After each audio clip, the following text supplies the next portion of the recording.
What if the walls you built to save yourself became the very thing that harmed you?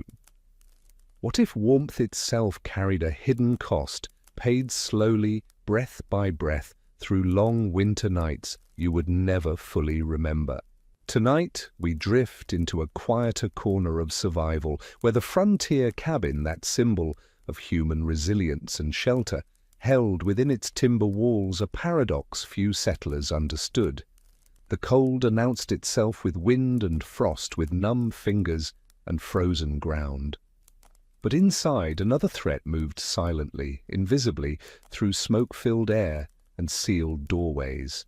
Before we step into this quiet journey through smoke and survival on the early American frontier, I'd like to ask a small favor. If you enjoy these slow passages through forgotten history, tap the like button and subscribe to Epic Boring History. It helps these stories reach others who seek calm in the late hours. Leave a comment if you'd like. Tell me where in the world you're listening from, what time it is where you are. Some of you rest in deep night, others greet the dawn, and some dwell in the soft hours between. Now, settle in. Dim your screen if you can. Let the room grow quiet around you. Tonight's story asks you to imagine not adventure, but endurance, not triumph, but the simple, dangerous act of staying warm when winter closes in. You stand at the threshold of your cabin as dusk settles over the clearing you carved from wilderness months ago. The air outside bites at your face, sharp and clean, and you know what comes next: the closing of the door, the sealing of yourself inside a space barely larger than a root cellar. This is November, perhaps, or January, or any of the months when snow piles against the outer walls and the forest falls silent under ice. You built this cabin with your own hands, or perhaps with the help of a neighbor who lives 2 miles distant, across frozen ground you will not cross again until spring softens the earth.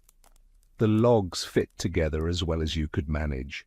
The gaps between them are stuffed with mud and moss and dried grass, packed in during autumn when your hands were still nimble. Some of the chinking has already cracked from the cold, and thin draughts whisper through in places you cannot quite reach. The door closes behind you with a sound that is both relief and resignation. Outside, the temperature will fall well below freezing tonight, perhaps 20 degrees below, perhaps more. Inside, you will be warm, or warm enough to survive. The cabin measures perhaps 12 feet by 14 feet. The ceiling, made of split logs and bark and sod, hangs low enough that you must duck slightly when crossing beneath the support beam.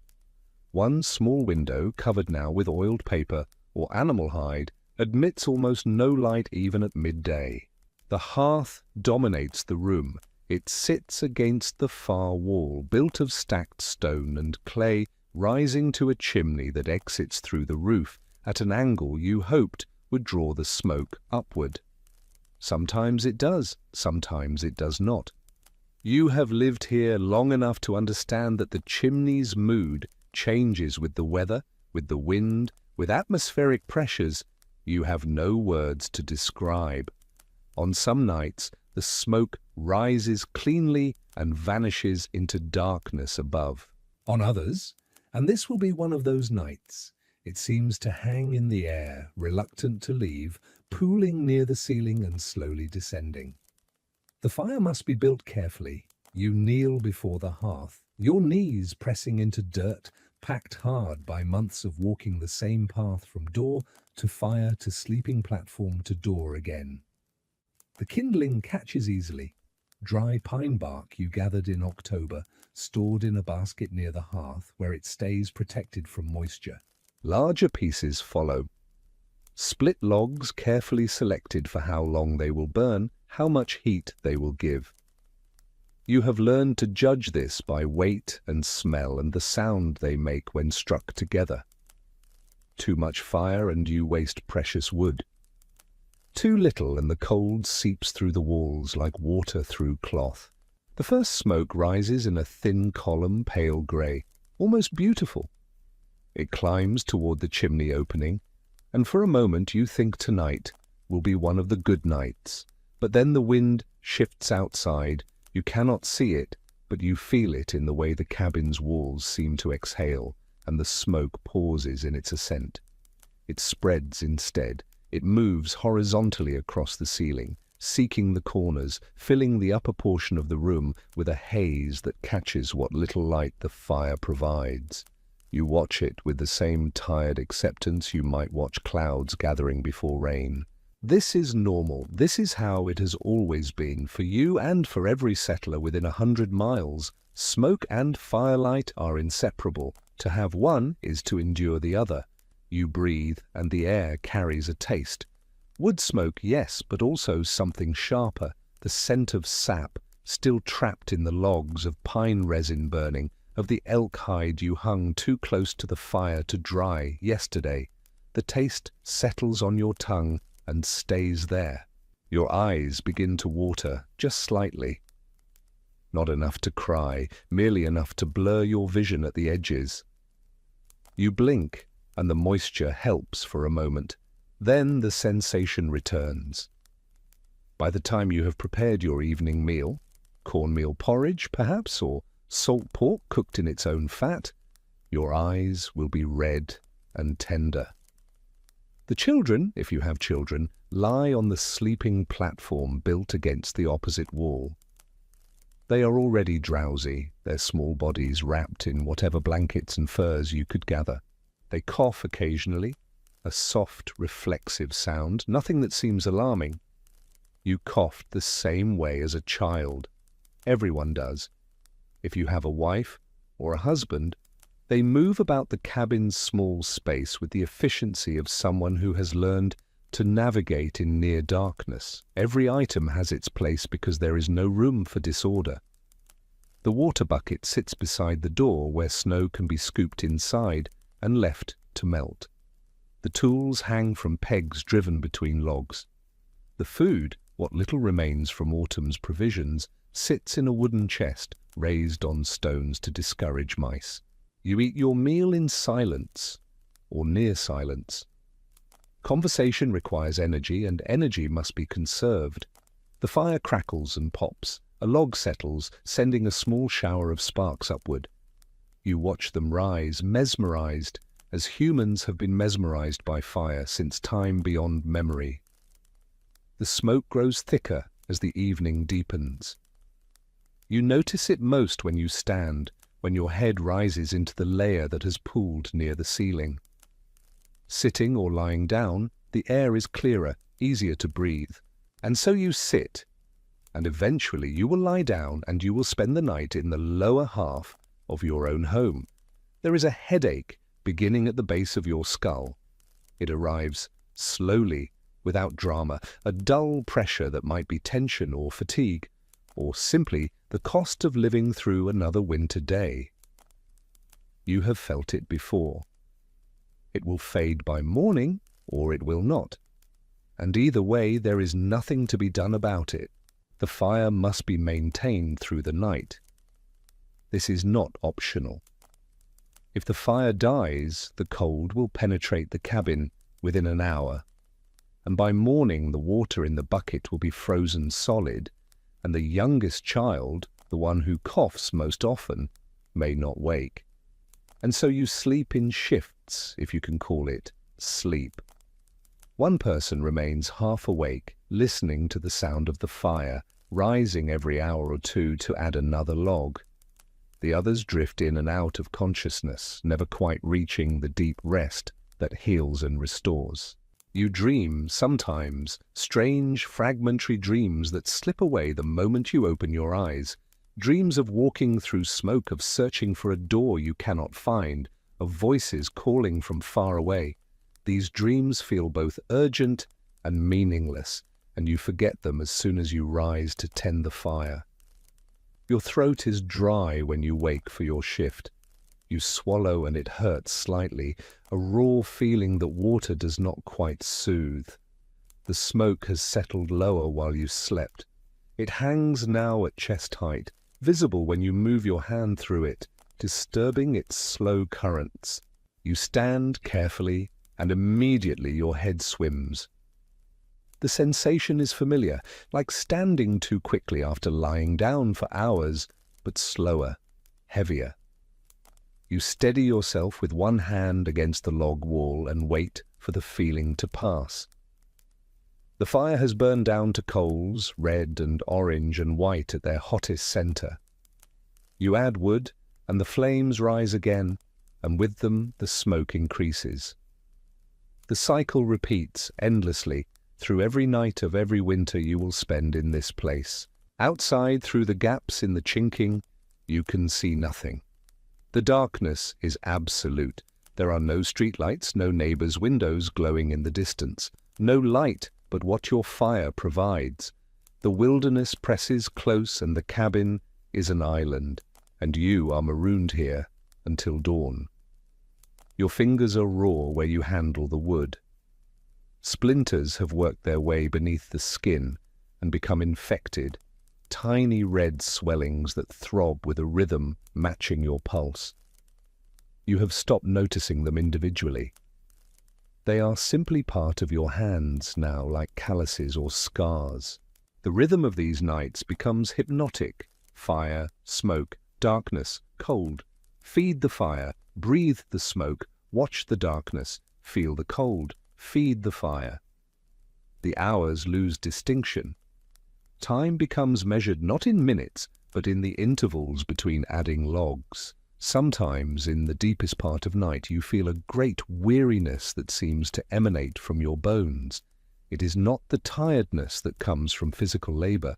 You know that tiredness well, the satisfying ache of muscles used and bodies pushed to their limits. This is different. This is a tiredness that makes thought difficult, that makes your movement slow and imprecise. You sit closer to the fire to fight it. The heat on your face is almost painful, but it helps you stay awake. Your eyes close, despite your intentions. You force them open. This happens dozens of times each night. The children sleep deeply, too deeply. Their breathing slow, and even, you should perhaps be grateful for this, at least they rest while you keep watch. But something about the quality of their sleep troubles you in a way you cannot name. They do not stir when you move about the cabin. They do not wake when you accidentally drop a piece of wood. They sleep as if drugged. Morning comes eventually, as it always does. The darkness outside begins to thin, shifting from black to deep blue to grey. You can see the shapes of trees emerging from nothing, the world reassembling itself, particle by particle. You open the door. The cold air rushes in and you gasp at the shock of it, but beneath the shock is something else, a sudden clarity, a sharpness of thought you had forgotten was possible. The air outside is clean. It hurts your lungs with its purity. You stand in the doorway, neither fully inside nor fully outside, breathing deeply. Your head begins to clear. The headache recedes. The drowsiness lifts like fog before wind. But you cannot stand here forever. The cold is real and dangerous and will kill you if you let it. And so you close the door again, and the cabin receives you back into its smoky embrace, and you begin another day of the same slow endurance. The morning tasks begin. If there is water left in the bucket, you drink it, though it tastes of the wooden bucket and the smoke that permeates everything. If there is not, you must open the door again and scoop fresh snow and wait for it to melt near the fire, and try not to drink it too soon while it is still half frozen. Food is prepared over the fire, corn cakes perhaps, or the last of the beans boiled until soft. Everything tastes of smoke. Your clothes smell of smoke. Your hair, your skin, the blankets you sleep under. Everything carries the scent so constantly that you no longer notice it, except when you have been outside and return to find it waiting, thick and almost visible. The children wake slowly, reluctantly. They complain of dreams they cannot remember, of headaches, of not feeling rested. You tell them this is normal because it is. Every child in every cabin wakes the same way. If there is work that can be done indoors, you do it. Mending clothes, sharpening tools, sorting through provisions to remove anything that has begun to spoil. But there is only so much that can be accomplished in a space this small, and most of the work that needs doing is outside, cutting wood, checking traps, repairing the roof. And so you must dress again in your layers of wool and hide and venture out into the cold. The cold is sharp and immediate and honest. It tells you clearly what it will do to you if you stay too long. Your face goes numb. Your fingers stiffen inside their coverings. Your breath forms clouds that freeze on your beard or on the scarf wrapped around your face. But you can think out here. Your thoughts are clear and quick. You work efficiently with purpose, aware of every minute, because each minute spent outside is a minute the cold claims from your body's warmth. And then the work is done, or the cold has become too much, and you return to the cabin. The door closes behind you. The cycle begins again. This is December, this is January, this is February. The weeks blur together, distinguished only by how much wood remains in the pile you stacked beside the cabin, by how much food is left in the chest, by how many days until you can reasonably hope for thaw. You notice things gradually. The way your breath comes shorter after a night spent in heavy smoke. The way your chest feels tight, as if bound by rope. The way simple tasks, lifting a water bucket, climbing to the roof to clear snow, leave you more winded than they should. You notice that the eldest child, the one who helps with the hardest work, has developed a cough that does not fade. It is not severe, not yet, merely persistent. A dry cough that comes in the evening and continues through the night.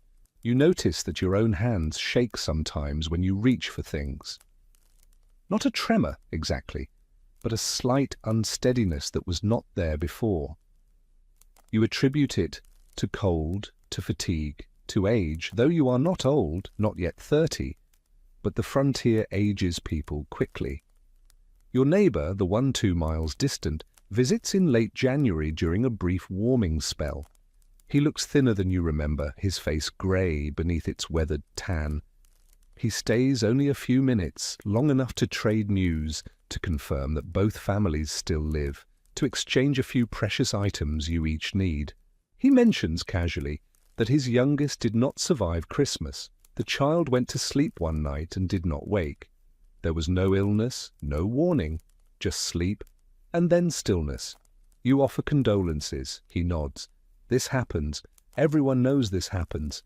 Children are fragile and winter is hard, and sometimes the two forces meet and there is nothing to be done. He does not mention, and you do not ask, whether the child slept near the fire that night, whether the cabin was sealed tight against a storm, whether the smoke had been particularly heavy. These details seem irrelevant. The cold killed the child. That is the only explanation needed. After he leaves, you stand outside your own cabin longer than you should. You watch him disappear into the trees, a dark figure against white snow, and you think about the randomness of survival. Why your children still breathe and his does not. Why you wake each morning and some do not. Inside, the fire waits, the smoke waits, the long night waits, and you have no choice but to return to it, because the alternative is to freeze, and freezing is a death you can see and name and fear. The death inside the cabin has no name, it has no face. It arrives on the smoke you breathe without thinking, carried on air that should sustain you, but instead, gradually, quietly, does something else. You do not know this. You cannot know this. The knowledge will not exist for another 100 years, when science finally names what you breathe each night, when doctors finally understand what happens in a closed space with an open flame. All you know is that you are tired, that your head aches, that your chest feels heavy, that sleep comes easily but does not refresh, that winter seems longer than it used to be, harder to survive, though perhaps that is simply your imagination. All you know is that the cabin is shelter, the cabin is warmth, The cabin is the reason you survive the winter, and so you trust it because you must trust something, and the cold outside is certain death, while the cabin is merely difficult life. The fire crackles, the smoke rises and falls and hangs, suspended in the air you breathe.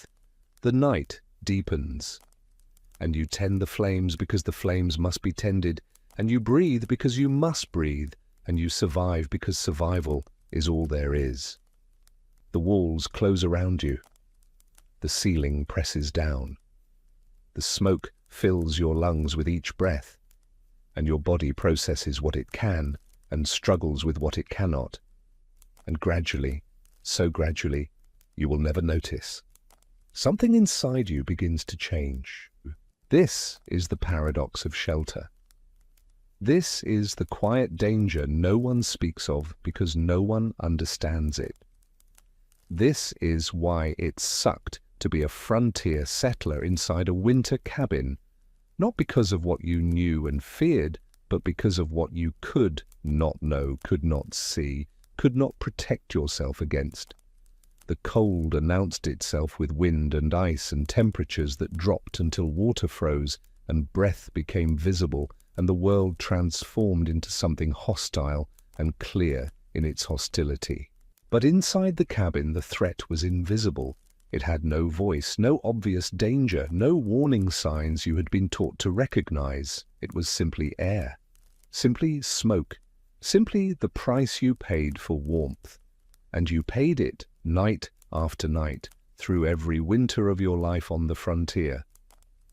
You paid it with headaches that came and went, with exhaustion that never fully lifted, with a chest that grew tighter each year, with a sense that something was not quite right, but no understanding of what or why. You paid it because the cabin was supposed to save you, and it did save you from the cold, from the wind, from the death that waited outside in the frozen darkness. But it harmed you too, in ways you could not measure, could not prevent, could not even name. And that is perhaps the cruelest thing, to be harmed by the very walls you built with your own hands, to trust your shelter completely and have that trust be both justified and betrayed at once. The fire burns, the smoke rises, the night continues, and you endure because endurance is what you do, what you have always done, what you will continue to do until the winter ends, or you do. There was a woman named Sarah Hewitt, though the name matters less than the life she lived, for it was a life repeated in 1,000 variations across the frontier territories of the late 18th century. She arrived in western Pennsylvania in the autumn of 1784, newly married, 22 years old, carrying everything she owned in 2 wooden chests loaded onto a wagon that creaked and swayed over roads that were barely paths. Her husband Thomas had come the year before to clear land and build the cabin that would become their home. He had written to her describing it, a sturdy structure, he said, with a good stone hearth and a roof that kept out the rain. When she first saw it, standing in a clearing surrounded by stumps and fallen logs, she understood that his words had been shaped by hope rather than accuracy. The clearing itself was raw, still littered with the debris of Thomas's labor, bark stripped from felled trees, piles of branches waiting to be burned, roots torn from earth that showed dark and wet where they had been. The cabin was small. She had expected this. What surprised her was how dark it seemed even in daylight, how the single window admitted only a shaft of pale light that illuminated dust and smoke, but little else. The window itself was merely an opening covered with oiled paper, translucent but not transparent, filtering what light passed through into something dim and yellowish. Thomas had done his best. The logs were carefully selected, the corners notched with reasonable precision. But he was a farmer's son from Connecticut, not a carpenter, and the cabin reflected his inexperience in subtle ways. The floor that sloped slightly toward the door, the chimney that drew well some days and poorly others, the gaps between logs that would require constant maintenance. He had chinked the spaces between logs with clay and moss, but already some of this chinking had dried and cracked, admitting thin streams of cold air that would become problematic when winter arrived. Sarah did not complain.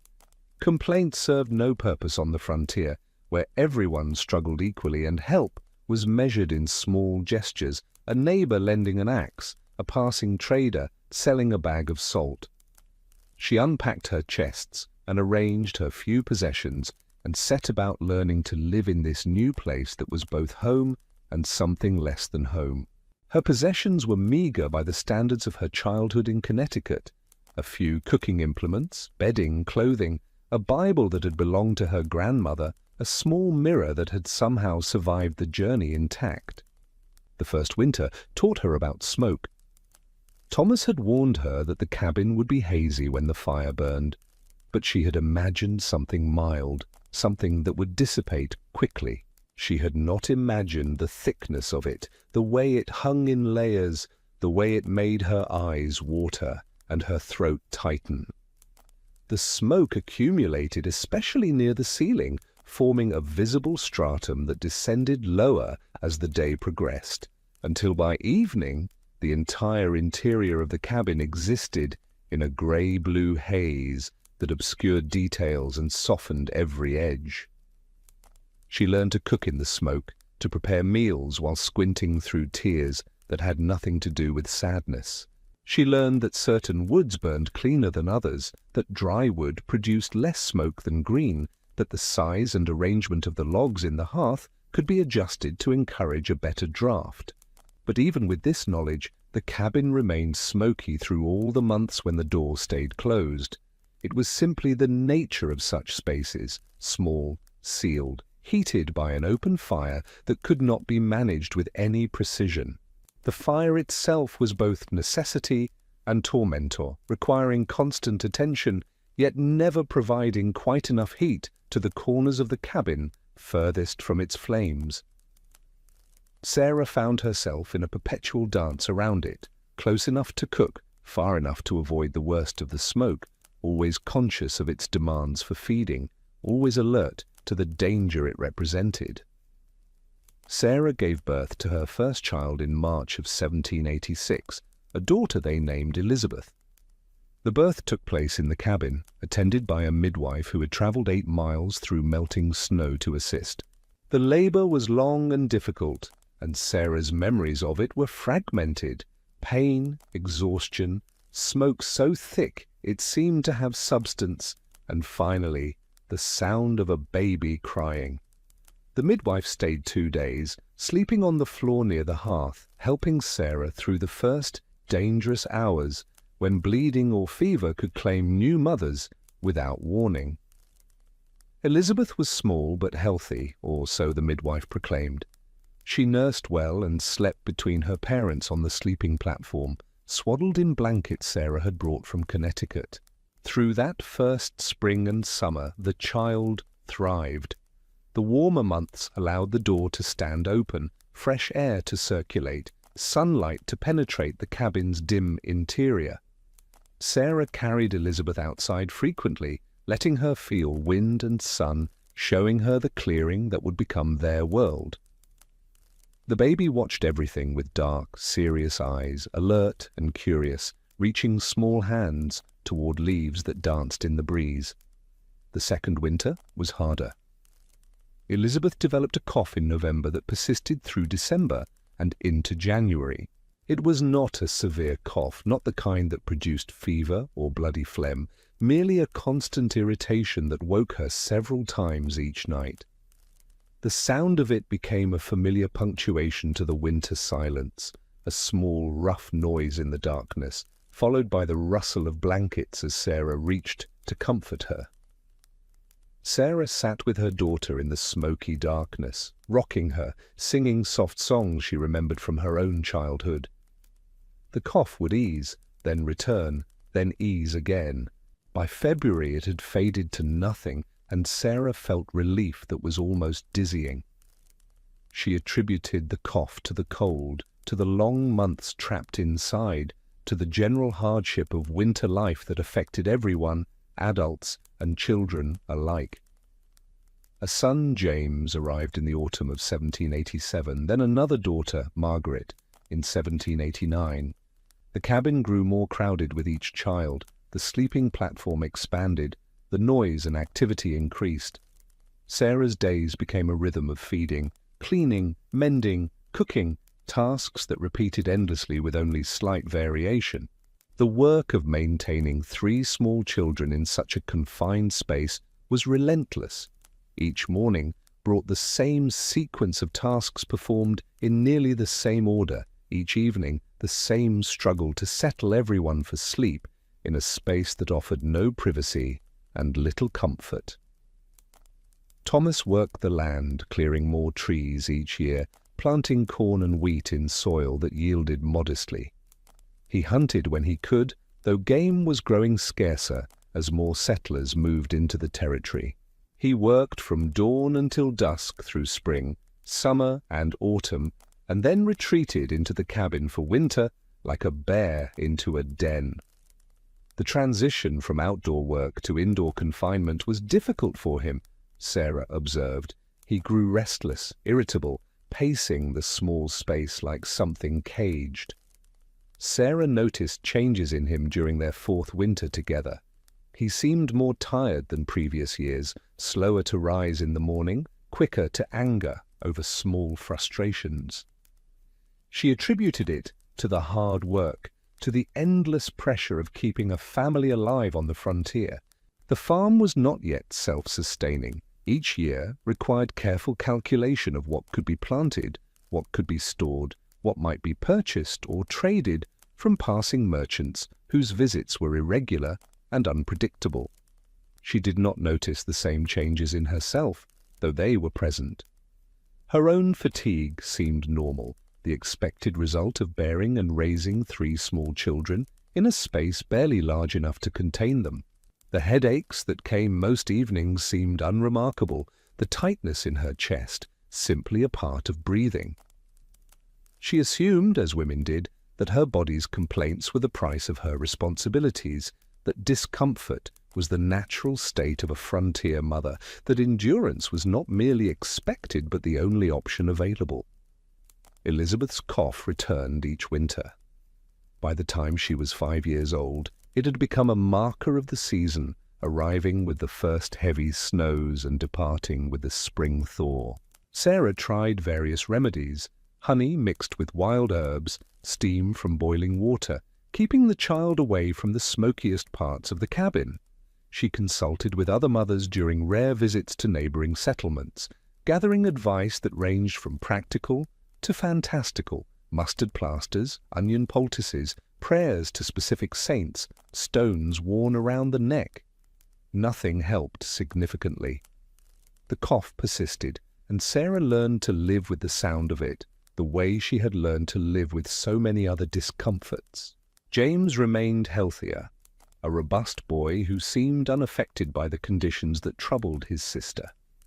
Margaret, the youngest, fell somewhere between, not as fragile as Elizabeth, not as hardy as James.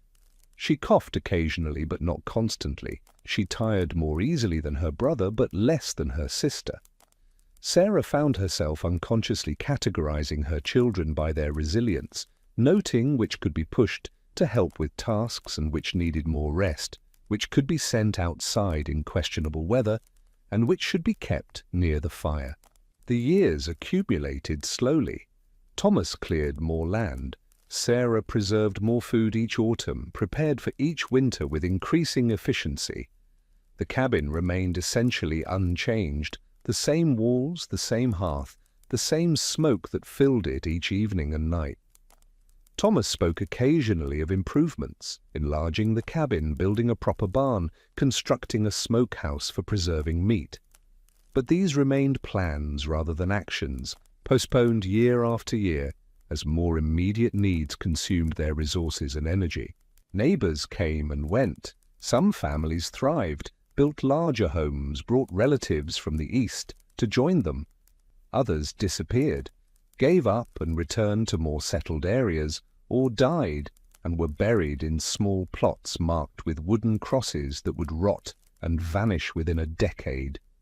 The turnover was constant, creating a strange fluidity to frontier life where familiar faces would suddenly be absent, replaced by strangers who might themselves be gone within a season or two. Sarah attended several such burials: a child who had died of fever, an old woman who had simply stopped waking one morning, a man killed when a tree fell the wrong direction during clearing. Each death was mourned briefly and then set aside, because there was work to be done, and grief was a luxury that required time no one possessed.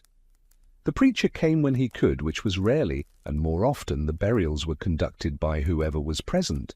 Improvised words, spoken over hastily dug graves, prayers cobbled together from half-remembered scripture. In the winter of 1793, Elizabeth's cough worsened. She was now 7 years old, small for her age, thin in a way that seemed more than simple childhood slenderness. The cough that had once been merely persistent became deeper, more painful. She held her chest when the coughing fits came, as if she could contain them through pressure alone. Her breathing, even between coughing episodes, carried a rough quality that had not been present before. A slight wheeze on the exhale, a catch on the inhale. Sarah watched her daughter's chest rise and fall with an attention that bordered on obsession, counting breaths, noting changes, searching for patterns that might suggest improvement or warn of decline. Sarah began to fear, truly fear, in a way she had not before. Fear was always present on the frontier, fear of injury, of hunger, of isolation, but this was different. This was the fear of watching your child diminish day by day and being unable to stop it. The other fears were about external threats, things that might be avoided or defended against. This fear was about something happening inside her daughter's body, invisible, unreachable, progressing according to its own logic. The midwife who had attended Elizabeth's birth came to examine her in January. She listened to the child's breathing, felt her forehead, asked questions about appetite and energy. Then she straightened and told Sarah what Sarah had already known in her heart. The child was weak, her lungs were troubled, the winter was very hard on her. The midwife's face carried that particular expression Sarah had learned to recognize on the frontier, sympathy combined with resignation, the look of someone who had seen this pattern before and knew how it typically ended.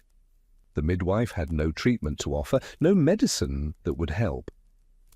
She suggested keeping Elizabeth warm, letting her rest as much as possible, feeding her rich foods if such foods were available. These were not recommendations so much as acknowledgments that nothing could be done. The midwife stayed only an hour, accepting a small payment of preserved eggs before departing into the cold, leaving Sarah with knowledge that was somehow worse than ignorance. Elizabeth survived that winter, but she emerged from it changed. The robust child who had run through the clearing in summers past was gone, replaced by a careful, quiet girl who tired quickly and often sat while other children played. Sarah watched this transformation with a grief that had no outlet. She could not mourn what was not yet lost, could not express the slow agony of watching vitality drain away. And so she did what frontier women did. She continued working, continued tending to her other children, continued preparing meals and mending clothes and maintaining the household. The work absorbed her attention, but never quite her thoughts, which returned constantly to Elizabeth, to the changes she was witnessing, to the future she was beginning to dread. Thomas noticed less than Sarah, or perhaps he simply allowed himself to notice less. Men's work took them outside, into clean air, even in winter. They cut wood, repaired fences, hunted in the forest. They spent fewer hours in the cabin's smoky interior, and thus breathed less of what it held. Thomas's days in winter followed a pattern different from Sarah's: wake before dawn, dress in the cold darkness, go immediately outside to tend to animals or cut wood, Return only for meals. Spend the long evenings near the fire, but often drowsing, too tired to notice much beyond his own exhaustion. He loved his children, Sarah knew this, but his relationship with them was more distant than hers, mediated through work and provision rather than constant physical presence. The family survived the winter of 1794 and the winter of 1795. Each year following the same pattern: autumn's preparation, winter's endurance, spring's relief. The children grew older, though Elizabeth grew more slowly than the others. Her growth seemed stunted, not just in height, but in vigor.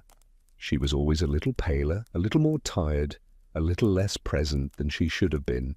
Sarah found herself making accommodations without acknowledging she was making them, assigning Elizabeth lighter tasks, accepting lower standards for her contributions, protecting her from demands that James and Margaret met without difficulty. By 1796, Sarah herself had begun to feel the accumulated weight of 10 winters in the cabin. She was 34 years old, but felt older. Her breathing came shorter now, especially on the coldest nights when the fire burned hottest and the smoke was thickest. She woke sometimes in the deep part of night with her heart racing, her chest tight, a sense of suffocation that faded only when she stood near the door, where draughts of outside air seeped through. The sensation was terrifying in its intensity, a feeling of being trapped inside her own chest, unable to draw sufficient breath despite breathing as deeply as she could. She would stand at the door for 10 minutes sometimes, or 15, breathing the cold air until her heart rate slowed and the tightness eased, and she could convince herself to return to the sleeping platform. She mentioned this to Thomas once. He told her it was normal, that everyone felt poorly in winter, that spring would come and she would feel better, ill. And spring did come, and she did feel better, and so she accepted his explanation. The pattern repeated itself: discomfort in winter, relief in warmer months, a cycle that seemed natural enough to discourage deeper investigation. Thomas himself was not unchanged. At 37 he had developed a persistent cough of his own, though less severe than Elizabeth's. He dismissed it as unimportant, a minor irritation. He continued working as hard as ever, perhaps harder, driven by the knowledge that the farm must succeed if the family was to survive. The cough bothered him mainly in the early mornings when he first woke, and in the evenings when he returned to the cabin after outdoor work. He would clear his throat repeatedly, a rough sound that became part of the cabin's acoustic landscape, as familiar and unremarkable as the crackle of the fire. The winter of 1797 brought illness. Not the cough that had been their constant companion, but something fiercer, a fever that moved through the cabin from child to child, leaving them weak and glassy-eyed. Elizabeth caught it first, then Margaret, then James. The fever came with chills and body aches, a consuming weariness that left them barely able to lift their heads. Appetites vanished so completely that even water seemed difficult to swallow. Sarah nursed them through it, her own body fighting exhaustion that felt bone-deep. She kept the fire burning, prepared broths they could barely swallow, changed sweat-soaked blankets, and prayed in the wordless way of the desperate. Thomas helped when he could, but he lacked the patience required for nursing, grew frustrated with the children's inability to follow instructions, retreated into outdoor work, even when there was little that truly needed doing. Sarah understood. Everyone managed fear differently, and for Thomas, action was the only acceptable response to situations that could not be controlled. James and Margaret recovered within a week. Elizabeth did not. The fever broke, but the weakness that followed was profound. She could barely stand without assistance. Her breathing became labored even at rest. The cough that had been chronic became constant, racking her small body with spasms that left her gasping and exhausted. Sarah tried everything, keeping Elizabeth propped upright to ease breathing, steam from boiling water held near her face, cold cloths to soothe the burning in her chest. Nothing helped. If anything, Elizabeth seemed to worsen with each passing day, her colour becoming greyish, her eyes developing a distant quality that suggested her attention was focused inward, on the struggle, simply to continue existing. On a February morning that dawned clear and bitterly cold, Sarah woke to find Elizabeth motionless beside her. The child's skin was cool, her chest did not rise. The cough that had accompanied every winter of her life was finally, permanently silent. Sarah did not scream. She did not cry out. She simply held her daughter's body and waited for Thomas to wake. And when he did, she told him in a voice that seemed to come from somewhere outside herself that Elizabeth was gone. The words felt strange in her mouth, inadequate, unable to capture the enormity of what had happened, that a person who had existed moments before now did not, that the boundary between life and death had been crossed so quietly that no one had noticed until it was complete. They buried her in the small plot behind the cabin where they had buried a stillborn infant 3 years earlier.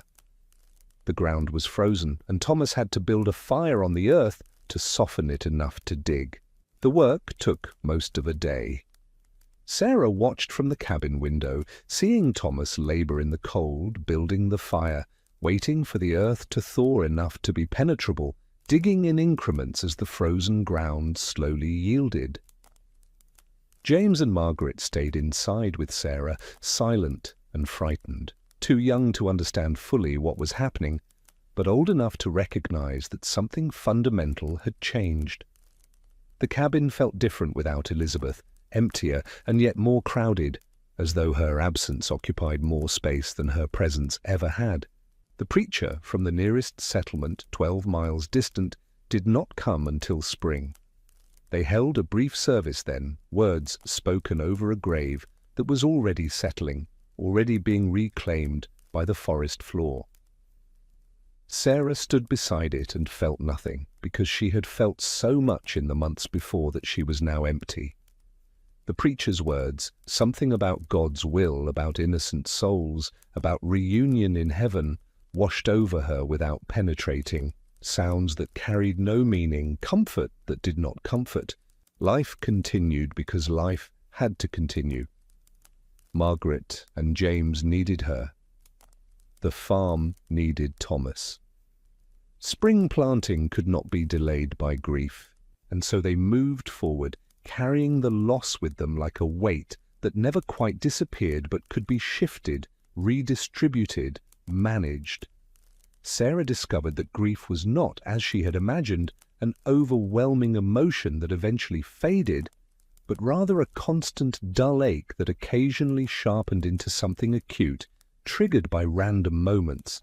A sound that resembled Elizabeth's laugh, a shirt that needed mending, the empty space on the sleeping platform. The summer of 1797 was productive. The harvest was good. Thomas traded for a pig, which they kept through the autumn and slaughtered in November, salting the meat for winter provisions. There was a sense, unspoken but present, that perhaps the worst had passed. The family had survived a profound loss. Surely that meant they had paid whatever debt fate demanded. Surely they would be spared further tragedy. This magical thinking sustained them through the autumn months, allowed them to face the approaching winter with something approaching equanimity. The winter that followed was quieter than previous winters. With only 2 children, the cabin felt larger, the noise less constant.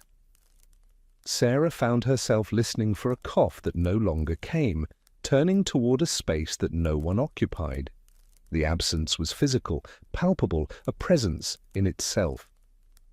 She caught herself setting out 3 bowls instead of 2, counting 3 children when planning tasks, expecting Elizabeth to appear from around corners. Each time required a small recalibration, a reminder that the world had changed and would not change back. Margaret thrived. She was 9 now, old enough to help significantly with household tasks, and she did so with a competence that sometimes surprised Sarah. James, at 7, helped Thomas with outdoor work, feeding chickens, carrying wood, learning the skills he would need when he was old enough to farm on his own. Both children seemed older than their years, shaped by loss into a premature seriousness that made Sarah's heart ache even as she appreciated their helpfulness. Sarah herself felt older that winter, more worn than she could explain. The smoke bothered her more than it used to, or perhaps she simply had less tolerance for it. She found herself stepping outside more frequently, standing in the cold for a few minutes, just to breathe air that did not catch in her throat. The relief was immediate each time, the cold sharp in her lungs but clean, clearing away the accumulated haze that seemed to have become permanent. Thomas noticed and scolded her gently. "Foolish to risk illness by going out into the cold," he said. "Better to stay inside where it was warm and safe." His concern was genuine, arising from the same protective impulse that had driven him to build the cabin in the first place, to create shelter against a hostile world. Safe. Sarah turned the word over in her mind. The cabin was safe from cold, from wind, from the dangers that lurked in the winter forest. But Elizabeth had died inside its walls, breathing the same air they all breathed. Was that safety? The question troubled her, felt dangerous somehow, like questioning the very foundation of their life together. She did not speak this thought aloud. It seemed disloyal somehow, ungrateful.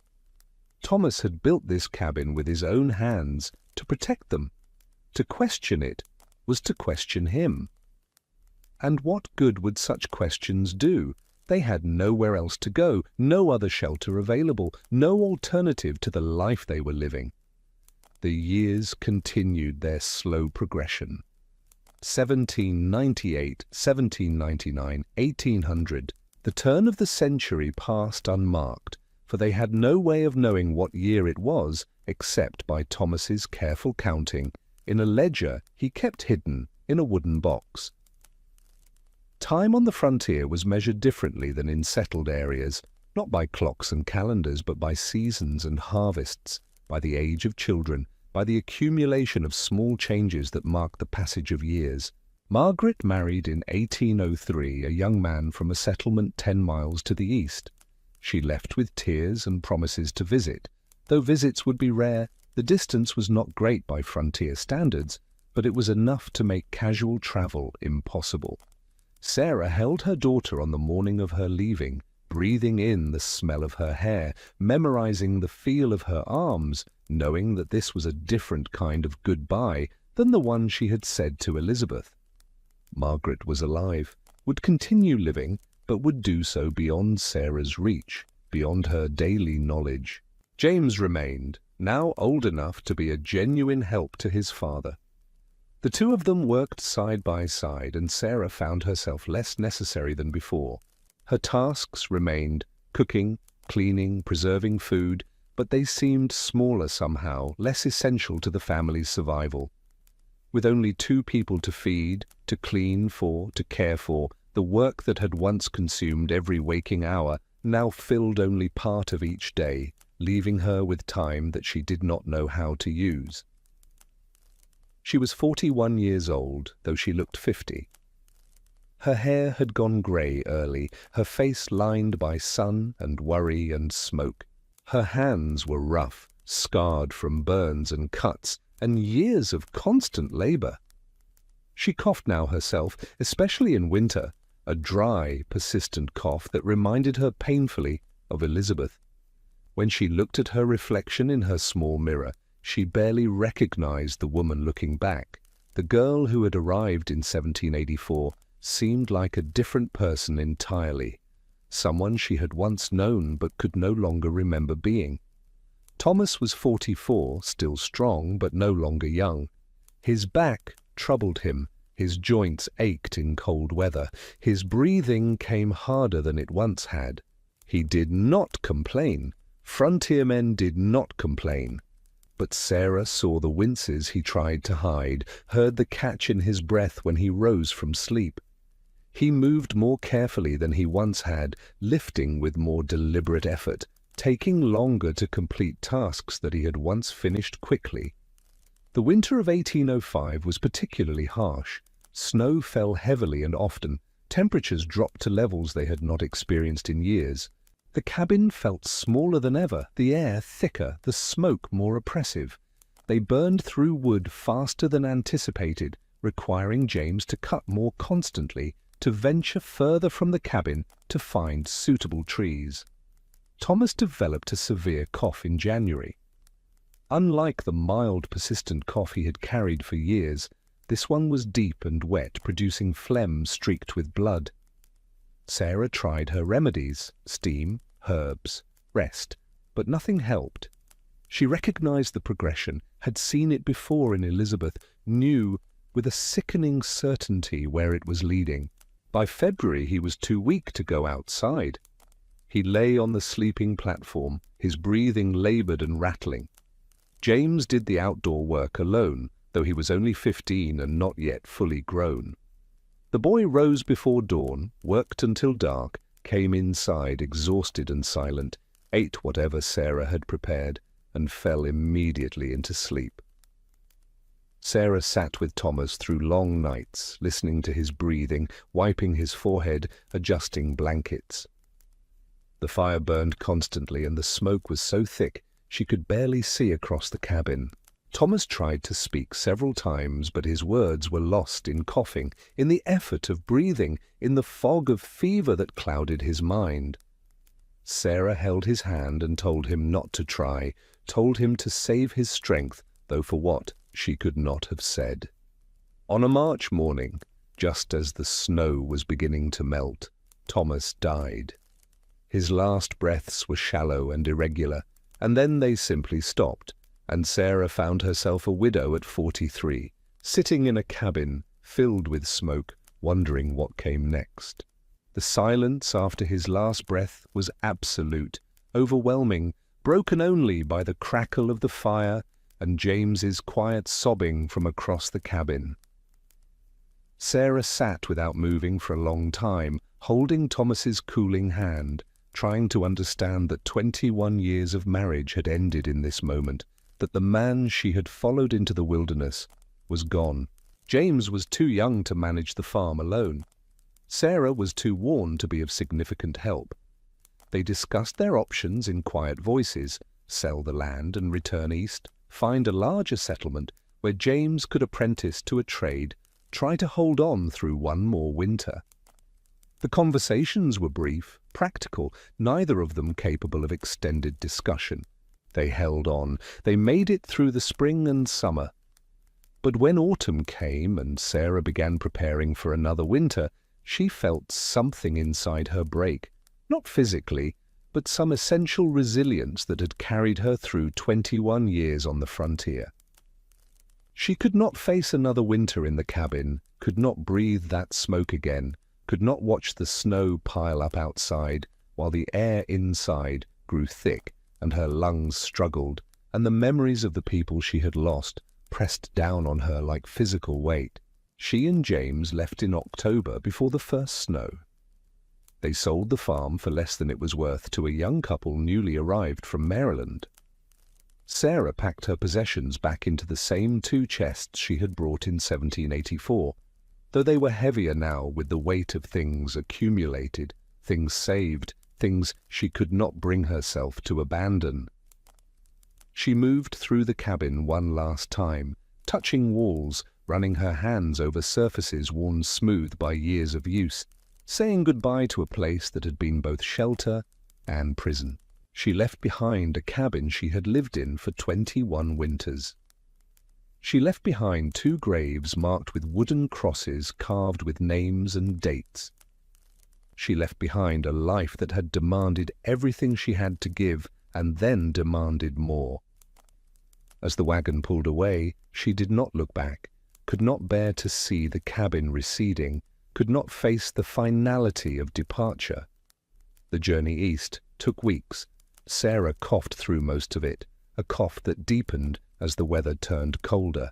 By the time they reached her sister's home in eastern Pennsylvania, she was weak, feverish, struggling for each breath.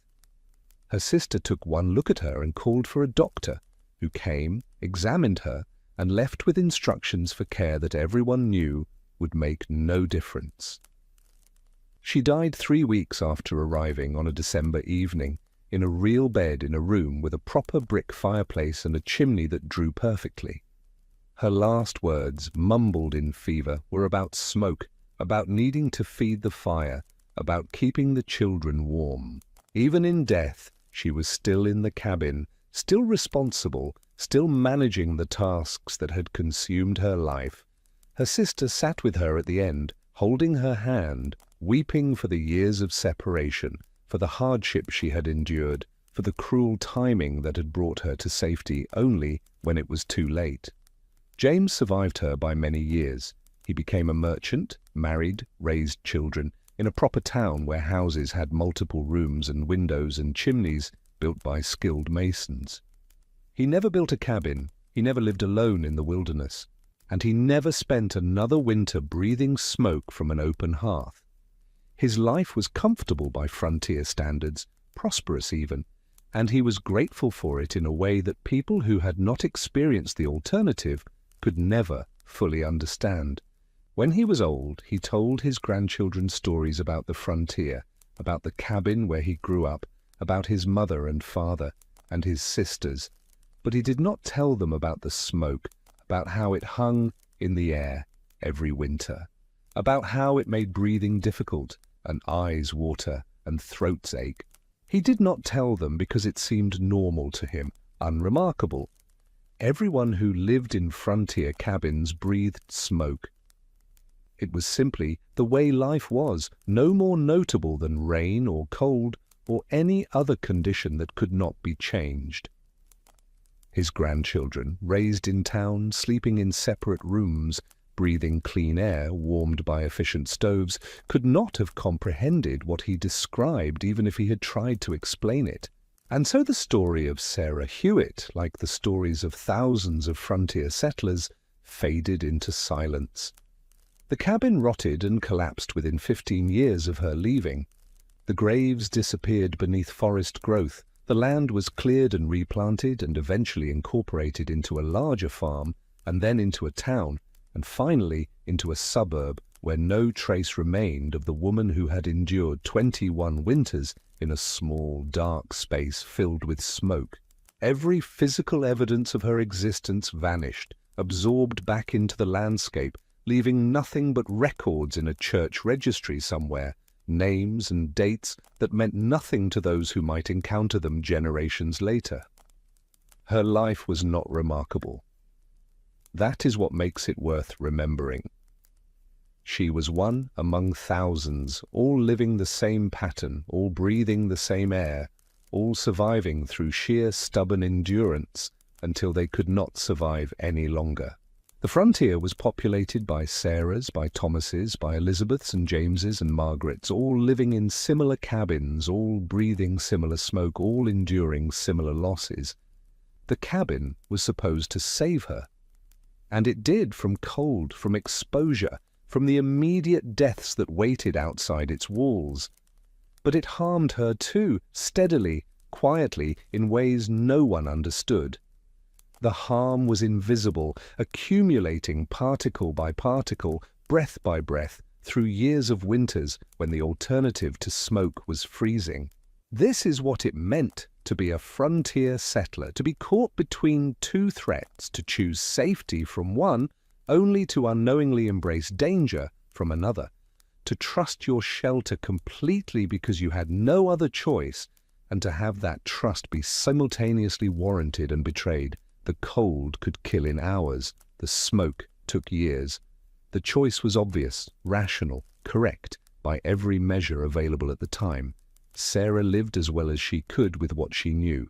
She made the best choices available to her. She survived 21 winters, raised children, managed a household, endured losses that would have broken many. She did everything right by the standards of her time and place. She was brave and capable and resilient, everything the frontier required a person to be. And still it was not enough, because the dangers she faced included ones she could not see, could not name, could not defend against.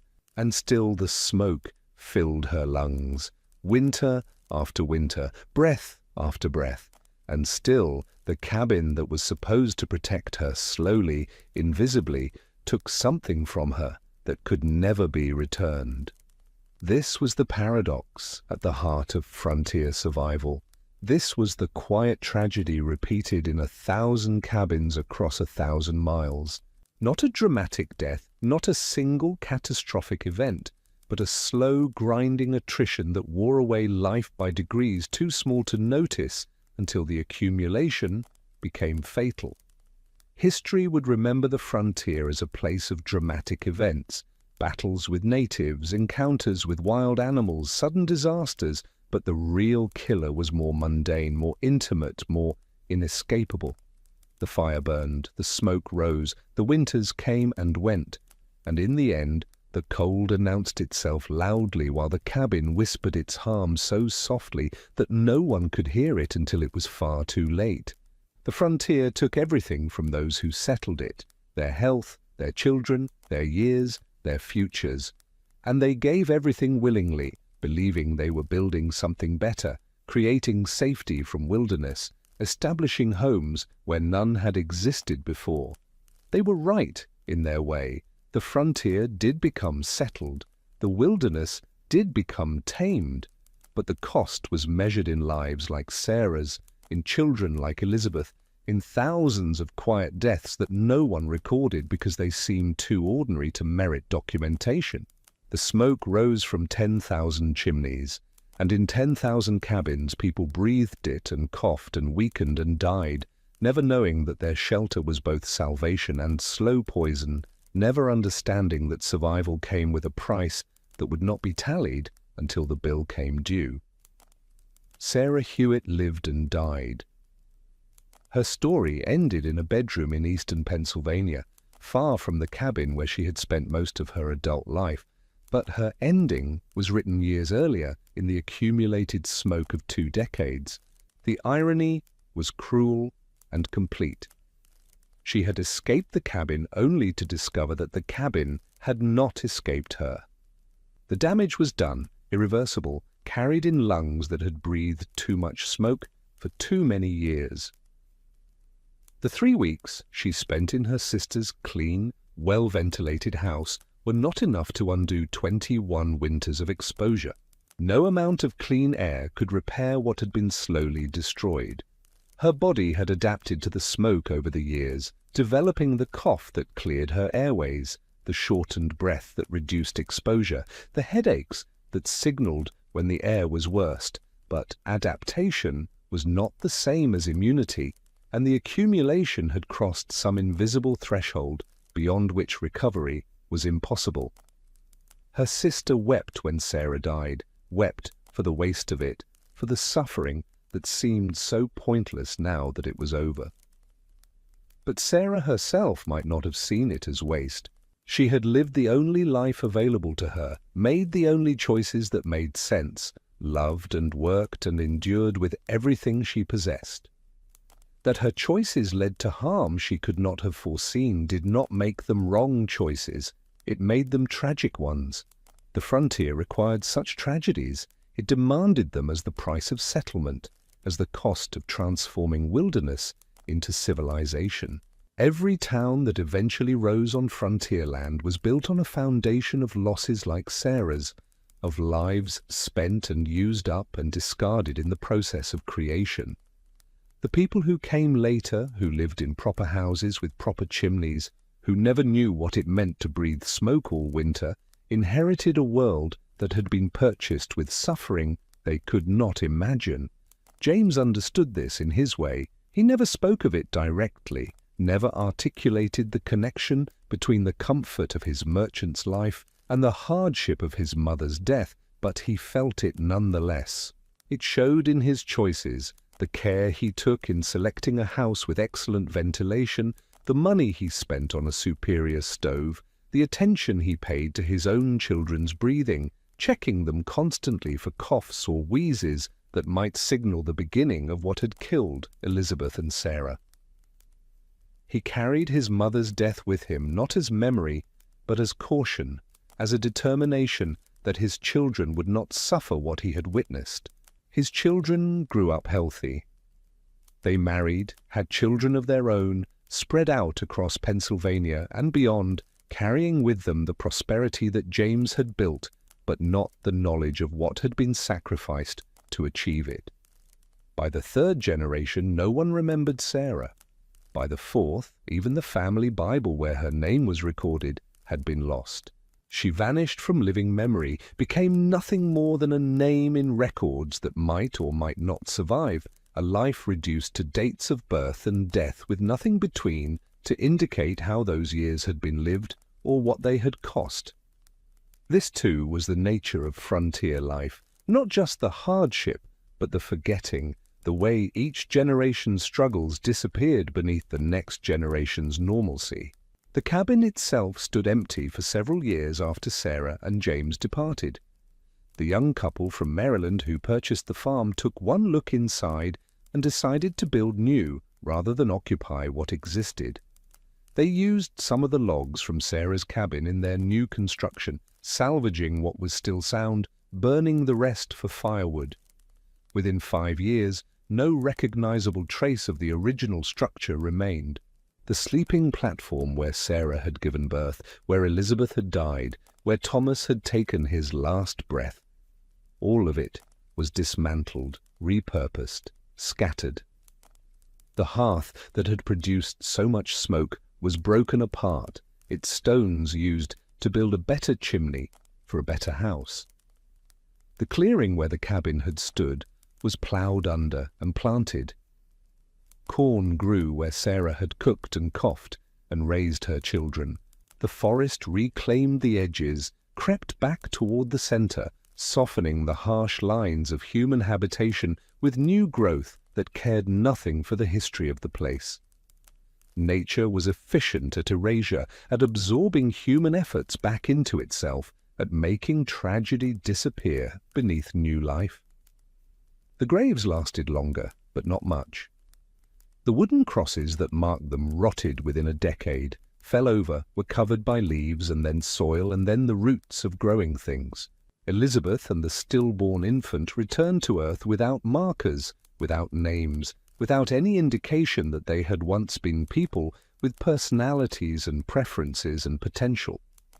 Thomas's grave in the churchyard of the settlement 12 miles east fared somewhat better. Stone markers lasted longer than wood, but even stone eventually weathered, words becoming illegible, dates disappearing into blankness. The land remembered nothing, the forest remembered nothing. Only James carried the memory forward, and when he died, the memory died with him, or at least the true memory, the feeling of it, the texture of daily life, the specific quality of smoke in winter air. His children and grandchildren knew stories, but stories were not the same as memory, were not the same as lived experience. Stories smoothed rough edges, simplified complexity, turned suffering into narrative arc with beginning, middle, and end. The reality had been messier, unresolved, incomplete, characterized by the grinding repetition of days that all felt similar and all demanded the same exhausting effort. But perhaps this forgetting was necessary. Perhaps people could not build a new world while carrying the full weight of the old one's costs. Perhaps civilization required a certain amnesia, a willing blindness to the suffering that made progress possible. The cabins had to be built despite the smoke, families had to be raised despite the losses, the frontier had to be settled despite the deaths. And if people had fully understood the price they were paying, fully calculated the likelihood of their own destruction, perhaps they would never have attempted it at all. Ignorance of certain dangers was what made frontier life possible. People like Thomas and Sarah knew about cold, about hunger, about injury, about the threats they could see and name and attempt to avoid. They did not know about cumulative exposure to smoke, about chronic respiratory damage, about the way their shelter was slowly killing them. And because they did not know, they proceeded with confidence, with determination, with a belief in their own agency that allowed them to endure conditions that might otherwise have seemed unbearable. Sarah never knew that the cabin was harming her. She experienced the symptoms, the cough, the headaches, the shortness of breath, but attributed them to general hardship, to the expected discomforts of frontier life, to personal weakness that she needed to overcome through greater effort. She never understood that her body was not failing her. It was responding appropriately to an inappropriate environment. Her cough was attempting to clear her airways of irritants. Her shortened breath was trying to limit exposure. Her headaches were signaling that something was wrong. But she read these signals as personal failings rather than environmental warnings. She pushed through the discomfort, ignored the symptoms, continued her work, because stopping was not an option and understanding was not available. This misinterpretation of bodily signals was perhaps the cruelest aspect of her situation. Her body was trying to protect her, trying to warn her, trying to get her to change something, but she had no framework for understanding what it was telling her. And so she overrode its warnings, forced herself to function despite increasing distress, and in doing so accelerated the very damage her body was trying to prevent. It was a trap with no exit. The signals that should have protected her instead became obstacles to overcome, symptoms to power through, weaknesses to be ashamed of. Thomas experienced something similar, but to a lesser degree. His work kept him outside more, his exposure was less constant, his symptoms developed more slowly. But he too misunderstood what was happening to him, attributed his cough to age rather than environment, his fatigue to hard work rather than diminished lung capacity. He too pushed through symptoms that should have alarmed him, continued patterns that were harming him, never connected his declining health to the smoke he breathed every winter. And because neither Sarah nor Thomas understood, they could not protect their children. They kept Elizabeth inside during winter, thinking they were keeping her safe, not realizing they were exposing her to the very thing that was destroying her health. They heated the cabin well, thinking warmth was what mattered, not understanding that the smoke accompanying the warmth was the greater danger. Every decision they made to protect their family was correct by the knowledge they possessed and harmful by the knowledge they lacked. This was perhaps the deepest tragedy of their situation, not just that they suffered, but that they could not learn from their suffering, could not adjust their behavior based on outcomes because they could not see the connection between cause and effect. Elizabeth's death taught them nothing except that children were fragile, that winter was dangerous, that loss was inevitable. It did not teach them about smoke because they did not know there was a lesson about smoke to be learned. They could not see the invisible killer, could not measure its accumulation, could not connect the daily experience of breathing smoky air to the ultimate outcome of respiratory failure and death. The knowledge that would have allowed them to make different choices did not yet exist in any form accessible to frontier settlers. Doctors in eastern cities were beginning to understand something about air quality and health, beginning to connect respiratory disease to environmental factors. But this knowledge was decades away from reaching western Pennsylvania, and even when it did reach, it came without solutions. Understanding that smoke was harmful did not help if the alternative was freezing to death. The frontier offered no good choices, only choices between different types of harm, different timelines of suffering. Sarah and Thomas chose warmth over clean air because warmth was the immediate need, and clean air was an abstract concept. They chose survival through winter over health across years because winter was certain and years were hypothetical. Every choice they made was rational, given what they knew and what they faced, and every choice carried consequences that would not manifest until it was too late to change course. The pattern repeated itself across the frontier. Thousands of families made the same choices for the same reasons, with the same result. Women like Sarah died young, worn down by the cumulative effects of smoke exposure combined with childbirth and hard labor and inadequate nutrition. Children like Elizabeth died even younger, their developing lungs unable to adapt to conditions that adults could at least temporarily endure. Men like Thomas lasted longer, but not much, their outdoor work providing some protection, but not enough to prevent eventual deterioration. The frontier consumed people systematically, efficiently, without malice but without mercy, simply taking what it took because that was its nature. And yet people kept coming. Each family that failed was replaced by a new family willing to try, willing to believe that they would succeed where others had not, willing to risk everything for the promise of land and independence and a future they could control. The frontier attracted the desperate and the hopeful in equal measure, those who had nothing to lose and those who believed they had everything to gain. Both groups were willing to accept hardship, because hardship was all they knew or all they were willing to endure to escape what they were leaving behind. Sarah had been one of the hopeful ones. She had come to Pennsylvania not fleeing something, but pursuing something, a life with Thomas, a farm of their own, children raised in space and freedom rather than in the cramped poverty of Connecticut towns. She had imagined a hard life, but a good one, a fair exchange of comfort for independence, of ease for ownership. And in some ways she had gotten what she imagined. The farm was theirs, the children were raised, the independence was real. But the cost had been higher than she anticipated, the hardship more grinding than she expected, the exchange less fair than it had seemed from a distance. By the time she understood this, she was too invested to turn back, too committed to acknowledge that the dream had been a partial illusion, too proud to admit defeat. So she persisted, she endured. She made the best of conditions that were slowly killing her, finding small satisfactions in the midst of overwhelming difficulty, creating meaning from the raw material of daily survival, building a life that was simultaneously heroic and doomed.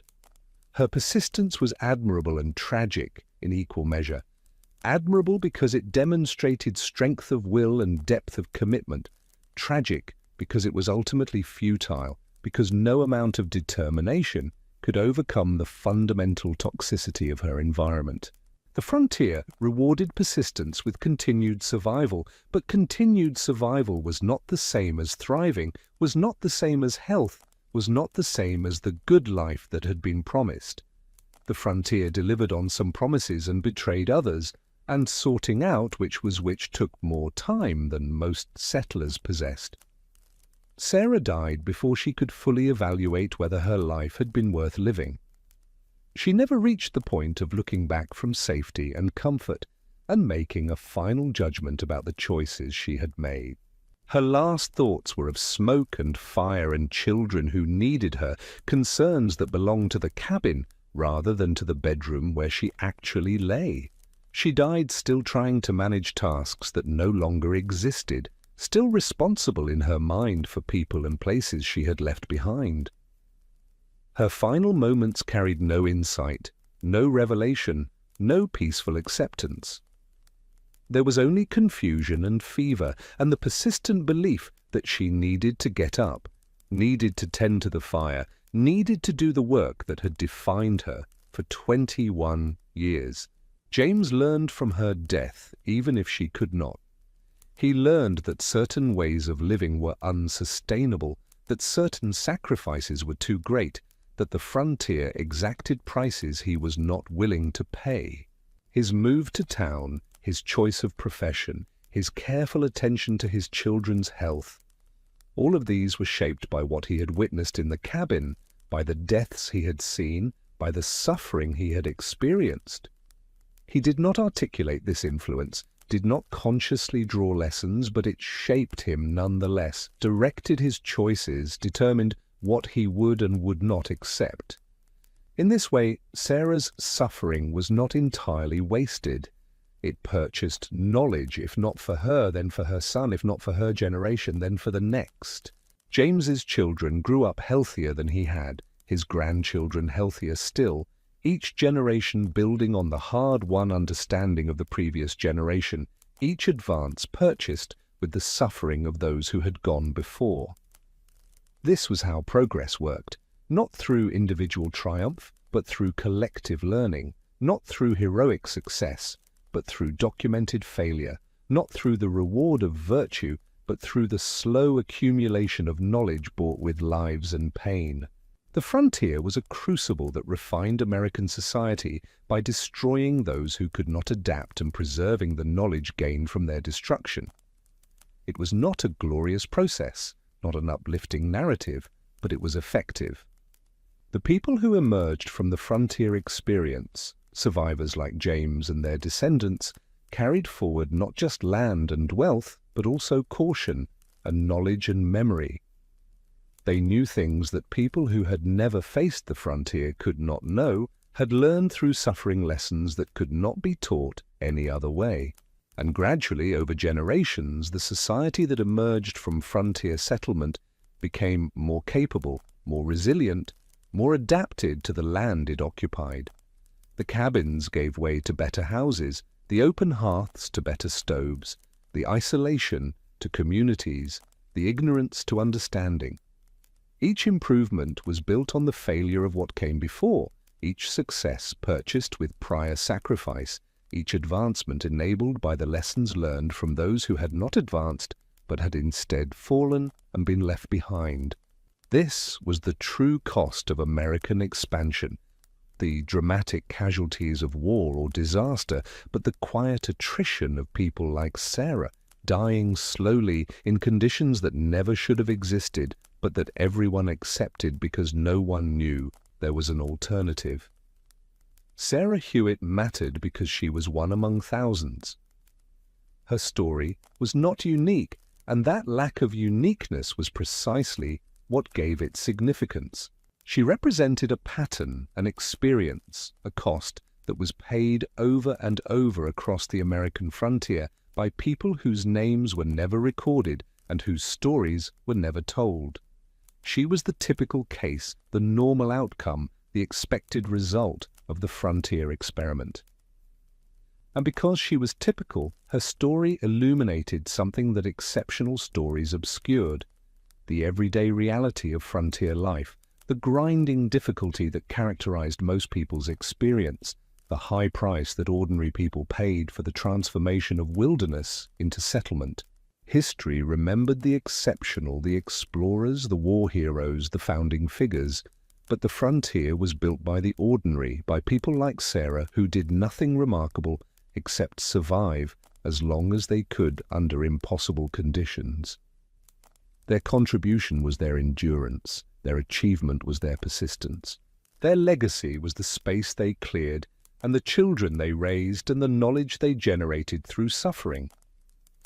None of this seemed heroic at the time, and much of it still does not seem heroic in retrospect, but it was nonetheless the essential work of building a nation, the unglamorous foundation on which everything else rested. Sarah would not have described herself as heroic. She would have said she was simply doing what was necessary, what anyone would do in her situation, what women had always done when faced with difficulty.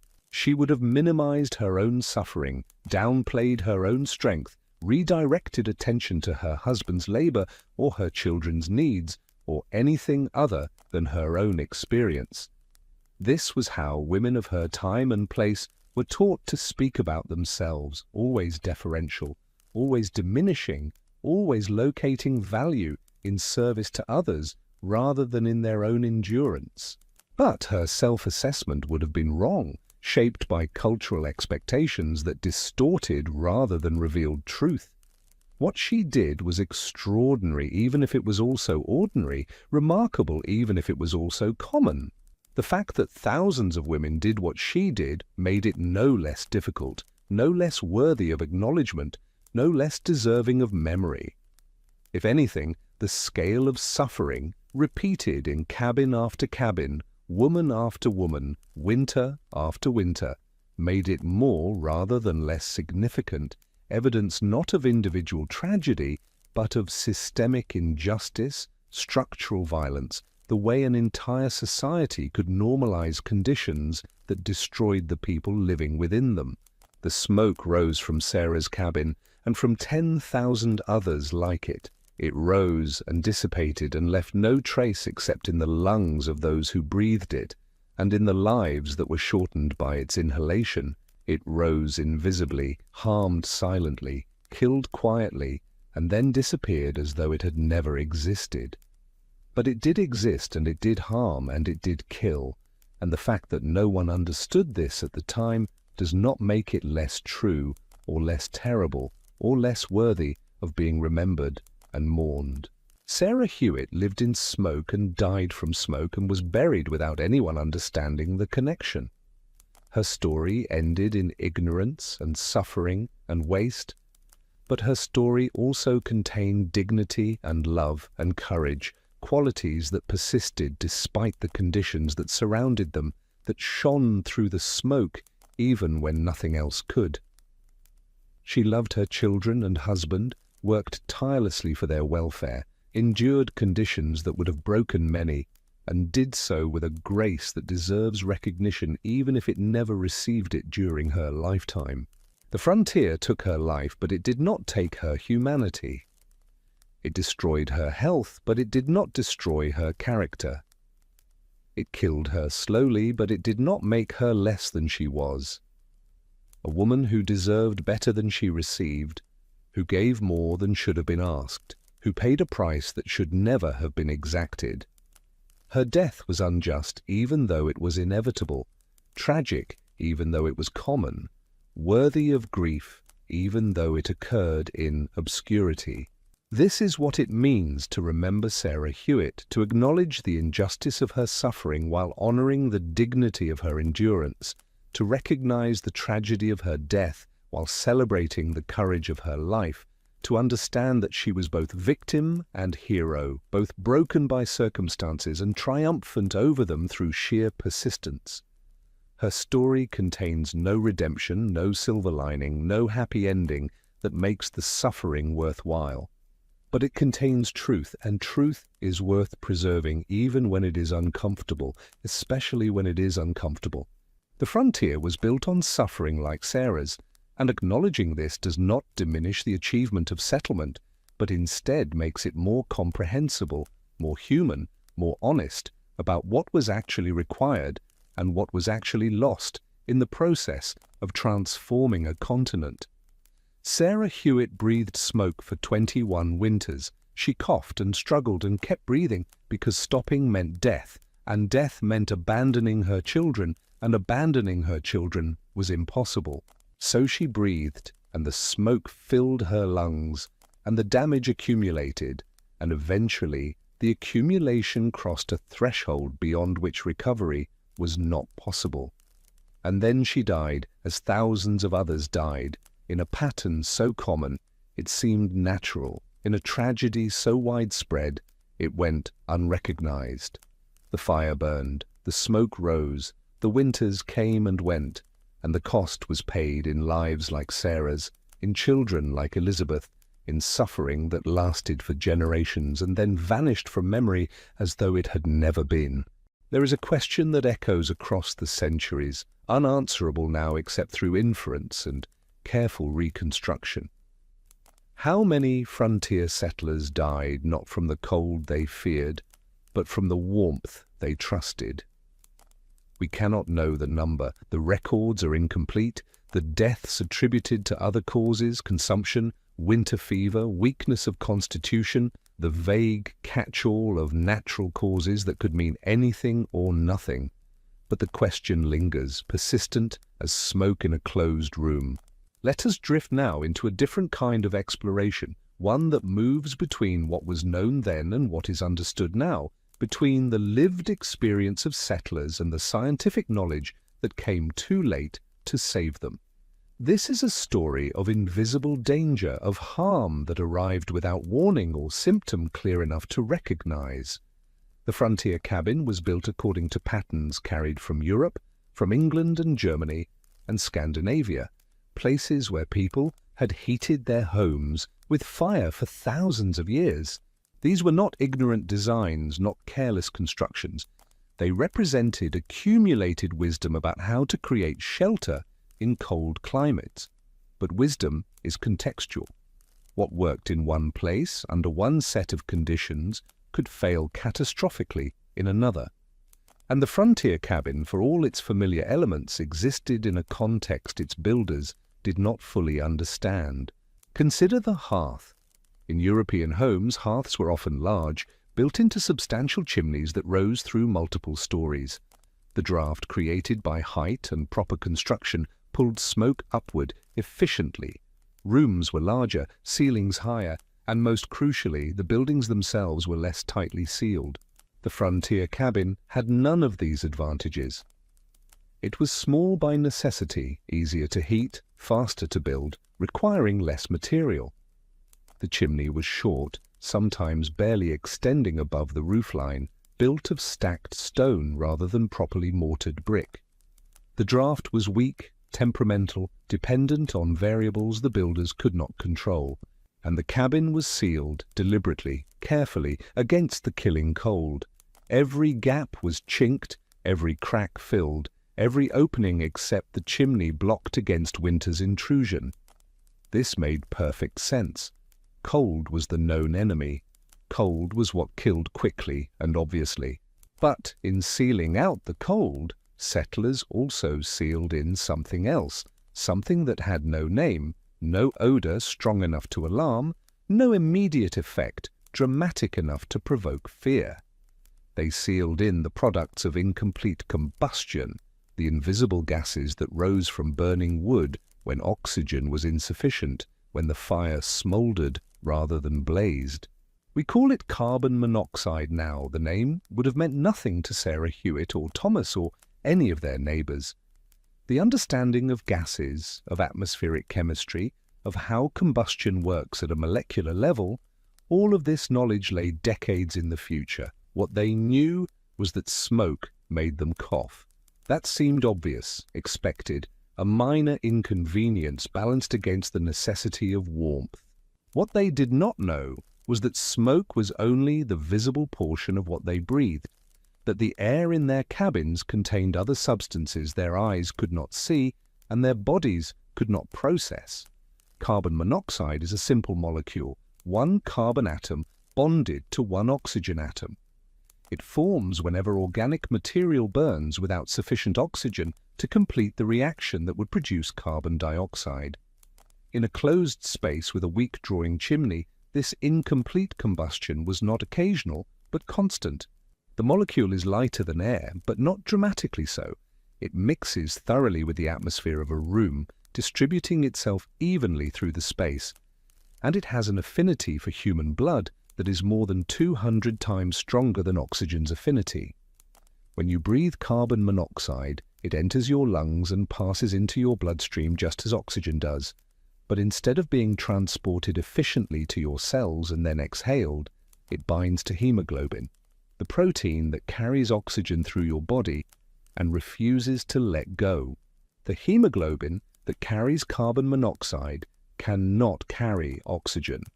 And so, breath by breath, your blood's capacity to deliver oxygen to your brain, your heart, your muscles, diminishes. You are suffocating from the inside, even though you continue breathing normally. The symptoms begin subtly. A headache, mild at first, building slowly at the base of the skull.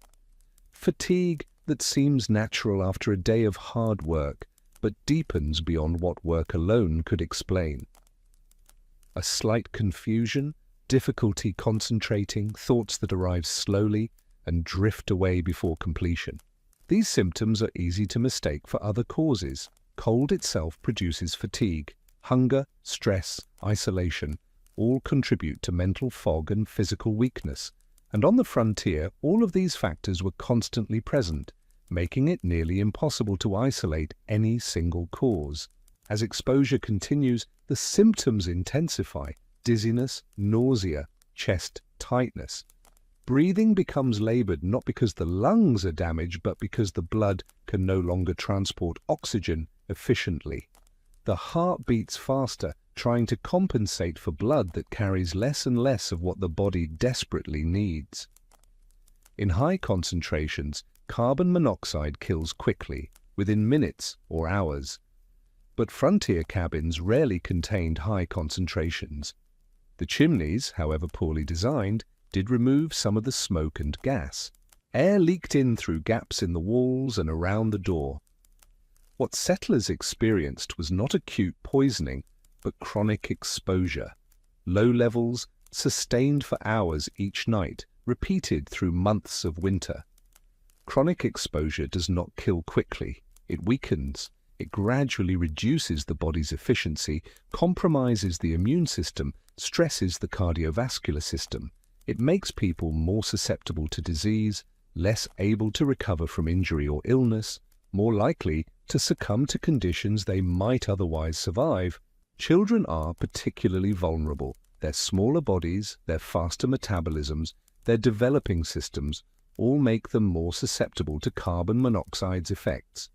A concentration that merely fatigues an adult can seriously harm a child, and children sleep more deeply, for longer hours, breathing more deeply in their sleep. The elderly are also at greater risk. Their bodies are less able to compensate for reduced oxygen delivery, their hearts already stressed by decades of hard living. What might be merely uncomfortable for a healthy adult becomes genuinely dangerous for someone whose cardiovascular system is already compromised.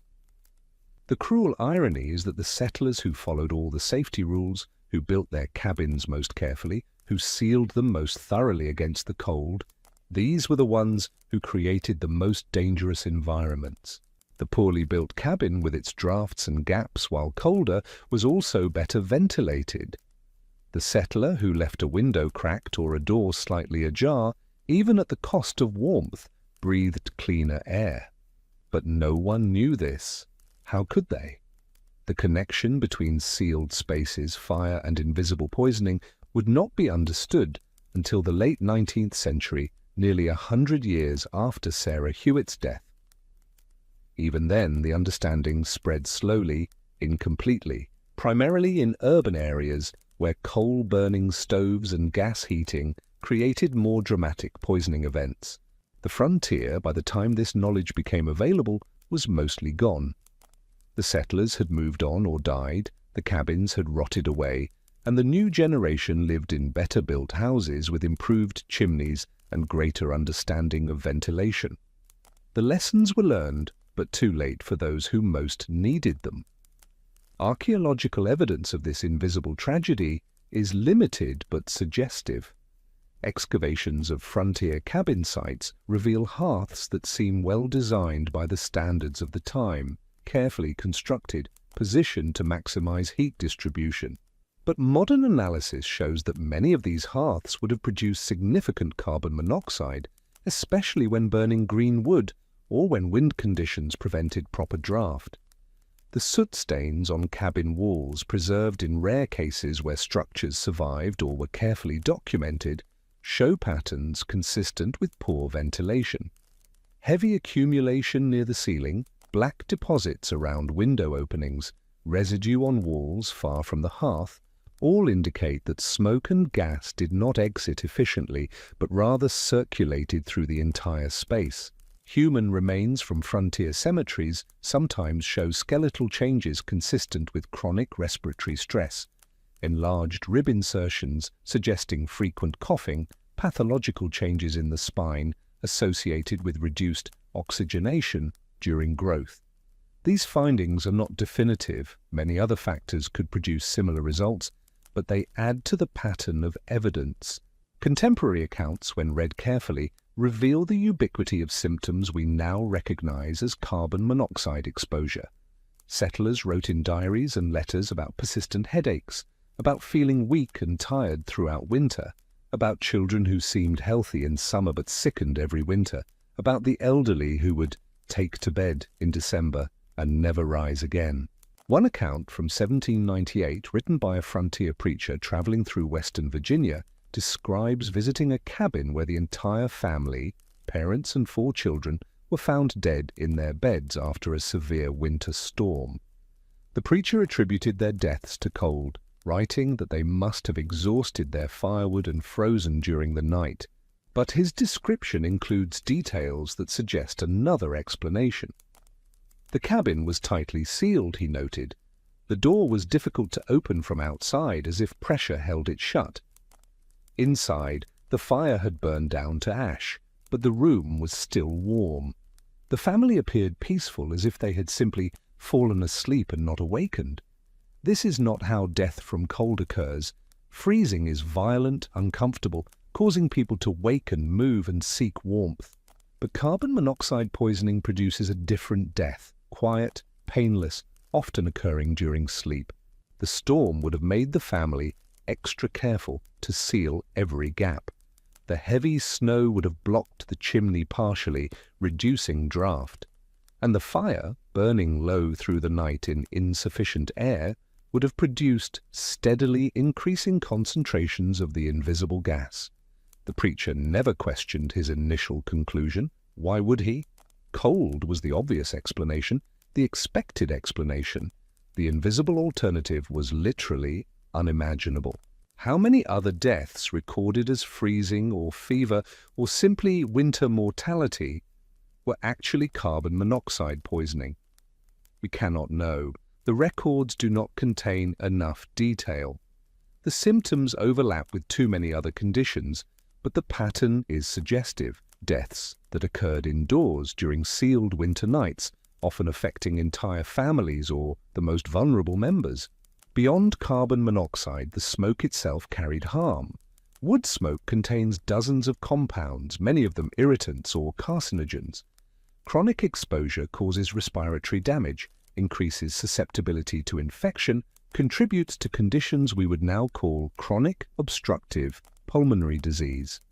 Settlers understood that smoke was uncomfortable. They did not understand that it was genuinely dangerous, that breathing it for hours each night, for months each year, for decades across a lifetime, caused cumulative damage that shortened life and increased suffering.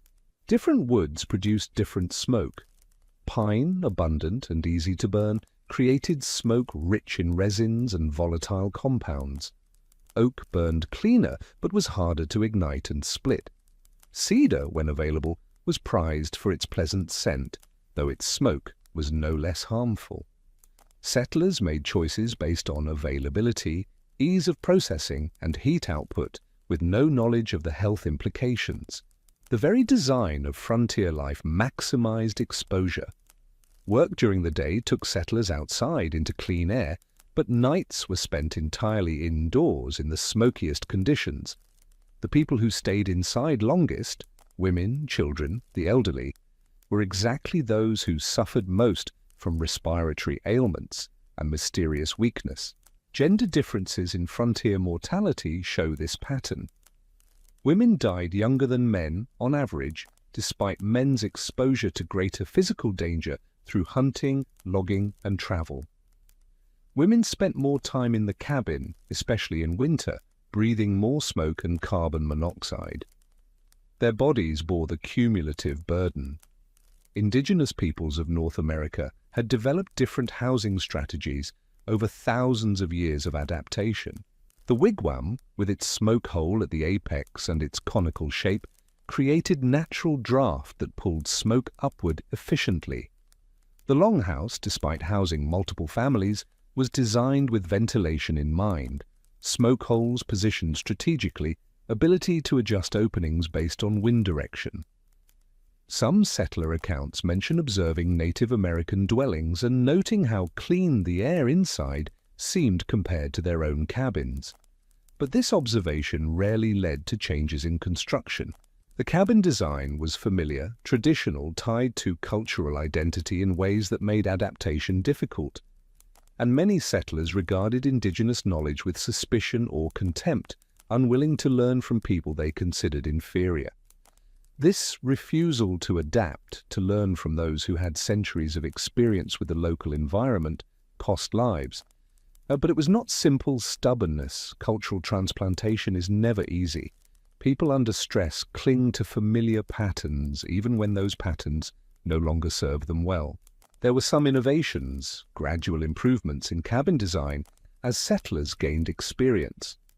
Later cabins, built by those who survived their first winters, often had better chimneys, slightly larger windows, more attention to ventilation. But these improvements came slowly, incrementally, and many settlers died in their first cabins before they learned enough to build better ones. The mystery, if we can call it that, is not really a mystery at all. It is simply knowledge arriving too late, understanding developing too slowly to save those who most needed it. The danger was real, present, deadly, but invisible to those it threatened. Imagine trying to protect yourself from something you cannot detect with any of your senses. You cannot see it, smell it, taste it, hear it, or feel it directly. Its effects mimic other common conditions. No one around you understands it. There is no accumulated wisdom to draw upon, no expert to consult, no warning system to alert you. This is the situation frontier settlers faced. They did everything they could to survive, built shelter, stored food, stayed warm, and unknowingly created the conditions for their own slow poisoning. Not through ignorance exactly, but through the fundamental limitation of trying to survive in an environment they did not yet understand, with knowledge inadequate to the challenges they faced. Science eventually caught up. By the late 1800s, chemists understood carbon monoxide, physicians recognized its symptoms, and engineers designed heating systems with safety in mind. Building codes began to require proper ventilation. Chimneys were built to standard specifications. Houses grew larger, with multiple rooms and proper windows. But for Sarah Hewitt and the thousands like her, this knowledge came generations too late. They lived and died in the gap between when the danger emerged and when the understanding developed. They were pioneers not just of geography but of human experience, encountering risks that no one had yet learned to name. The cabins are gone now, rotted back into the earth, or burned or dismantled for their timber. The clearings have been reclaimed by forest or transformed into farmland or swallowed by suburban development. The graves remain in some places marked or unmarked, holding bodies whose cause of death was recorded incorrectly or not at all. But the story remains if we know where to look. In archaeological excavations that reveal soot patterns and hearth designs, in medical records showing respiratory disease rates in frontier populations, in diaries and letters describing symptoms that modern medicine recognizes immediately, in the demographic patterns of who died and when and how.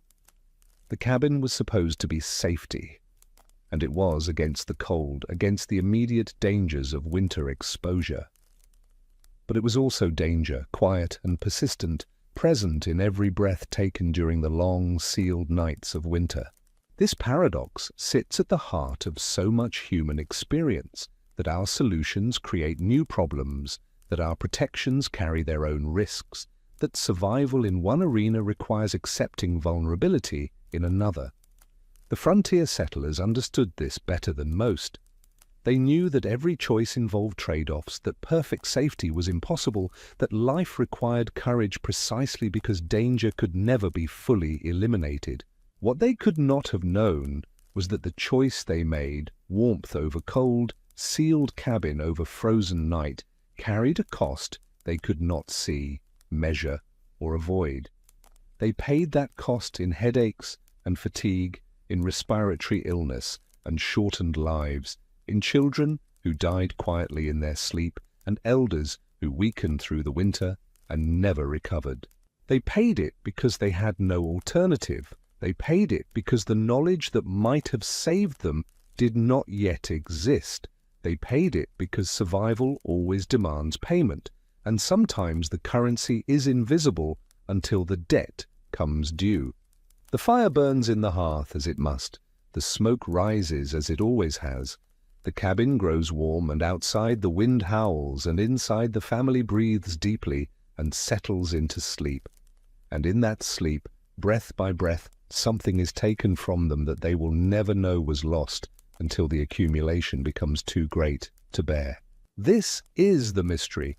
Not what happened, for we know that now, but how it could have happened, how people could suffer and die from something so close, so constant, so intimately part of their daily existence, and never understand what was harming them. The answer is humbling. It reminds us that much of what we take for granted as obvious, as common knowledge, as simple fact, was once unknown, undiscovered, waiting to be understood. And it raises the uncomfortable question of what invisible dangers we face now, what harms we create unknowingly, what costs we pay without recognizing the currency. The frontier has faded into history. The cabins are gone. But the fundamental human situation remains. We do our best with what we know, we protect ourselves as well as we can, and sometimes, despite all our efforts and good intentions, we suffer from forces we cannot yet perceive. This is not a failure of courage or intelligence. It is simply the condition of being human, of living in a world more complex than our understanding, of making choices with consequences we can only partially predict. The settlers did not fail. They survived as long as they could, as well as they could with what they knew. That they suffered from what they could not know is tragedy, yes, but not their tragedy alone. It is the tragedy of all humanity, struggling forward through darkness toward understanding that arrives, always a few steps behind the need for it. Not everyone lived in a cabin. Not everyone spent their winters breathing smoke in a space barely large enough to lie down. The frontier was not a place of equality, despite the mythology that would later grow around it. Some suffered more than others, and the difference often came down to resources, to status, to the accident of birth or marriage or fortune. Let us now drift into another kind of winter, one experienced by those whose shelter was more substantial, whose fires were tended by others, whose survival did not require quite so much endurance. This is not a story of luxury. The frontier offered little of that to anyone, but of relative comfort, of small advantages that accumulated into the difference between merely surviving and actually living. Consider a fort commander in western Pennsylvania in the winter of 1795. His name was Colonel Richard Butler, though the name matters less than the position he held. The fort was a military installation built to protect settlers from raids and to serve as a center of government authority in a region still only loosely controlled. The commander's quarters occupied the largest building within the fort's walls. The structure was 2 stories tall, built of hewn logs fitted more precisely than those of ordinary cabins. The ground floor contained an office, a meeting room, and a dining area. The second floor held private sleeping chambers. Most importantly, the building had 4 separate hearths, each with its own properly built chimney rising through the roof.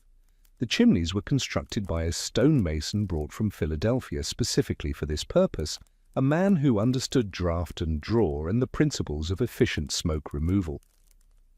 The rooms were larger than those in settlers' cabins. The ceilings rose 10 feet high rather than 7.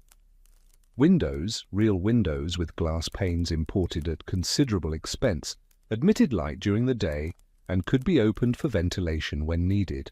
Colonel Butler did not tend his own fires. This work was performed by orderlies, soldiers assigned to household duties as part of their service. They rose before dawn to kindle the fires, maintained them through the day, banked them carefully at night. They understood that their commander's comfort was their responsibility, and that failure carried consequences. The colonel still experienced winter's hardships. The building was draughty despite its superior construction.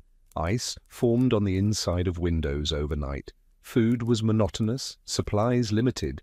But his winters were fundamentally different from those of the settlers who lived beyond the fort's walls. When smoke from a hearth became troublesome, he could move to another room.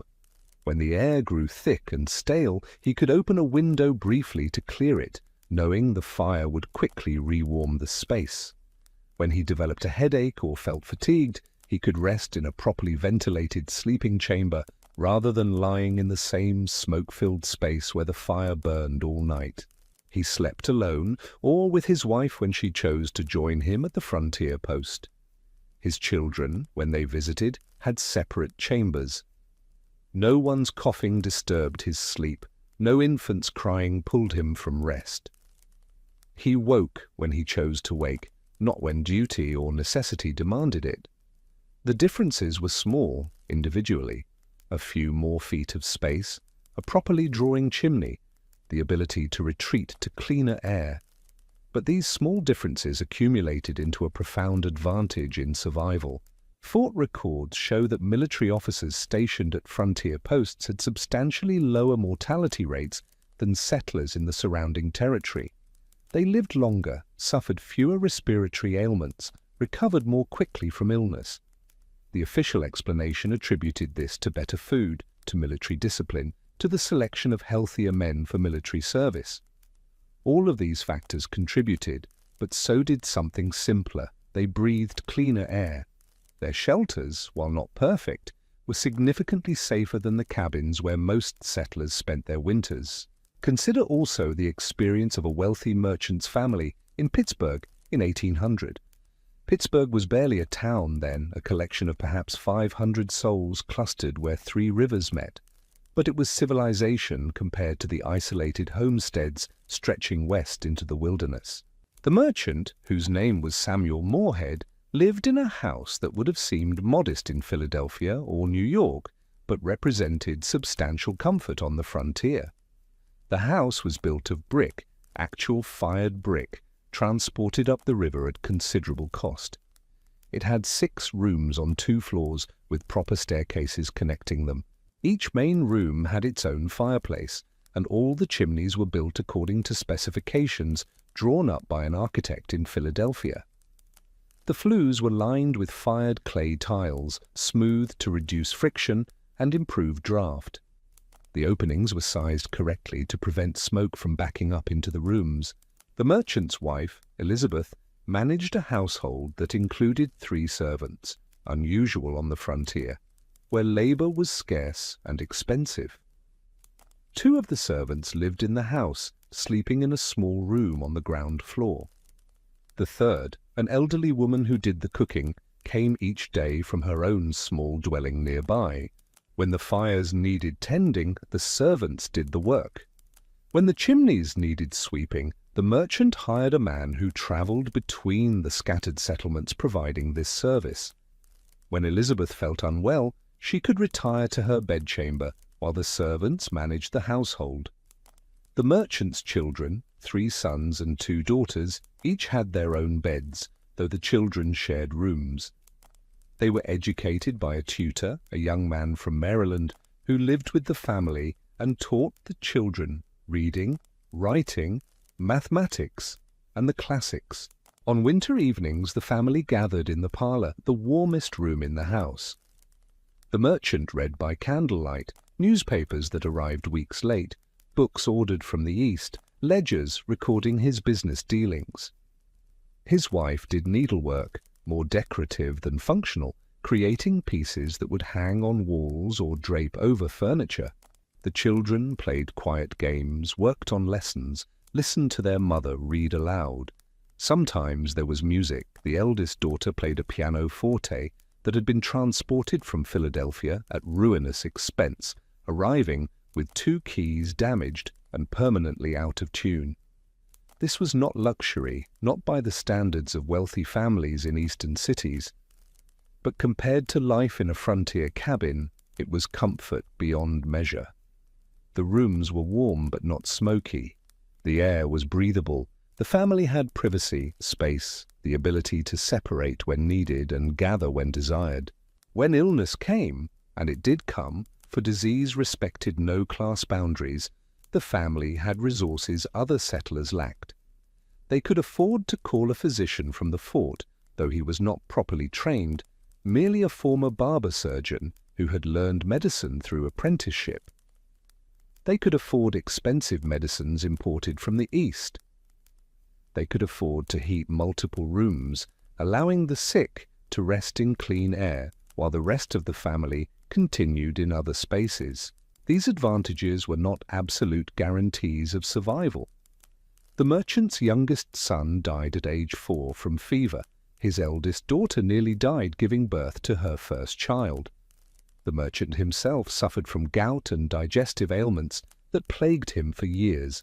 Money and status could not prevent all suffering, all loss. But they shifted the odds. The merchant family's mortality rate was lower than that of frontier settlers.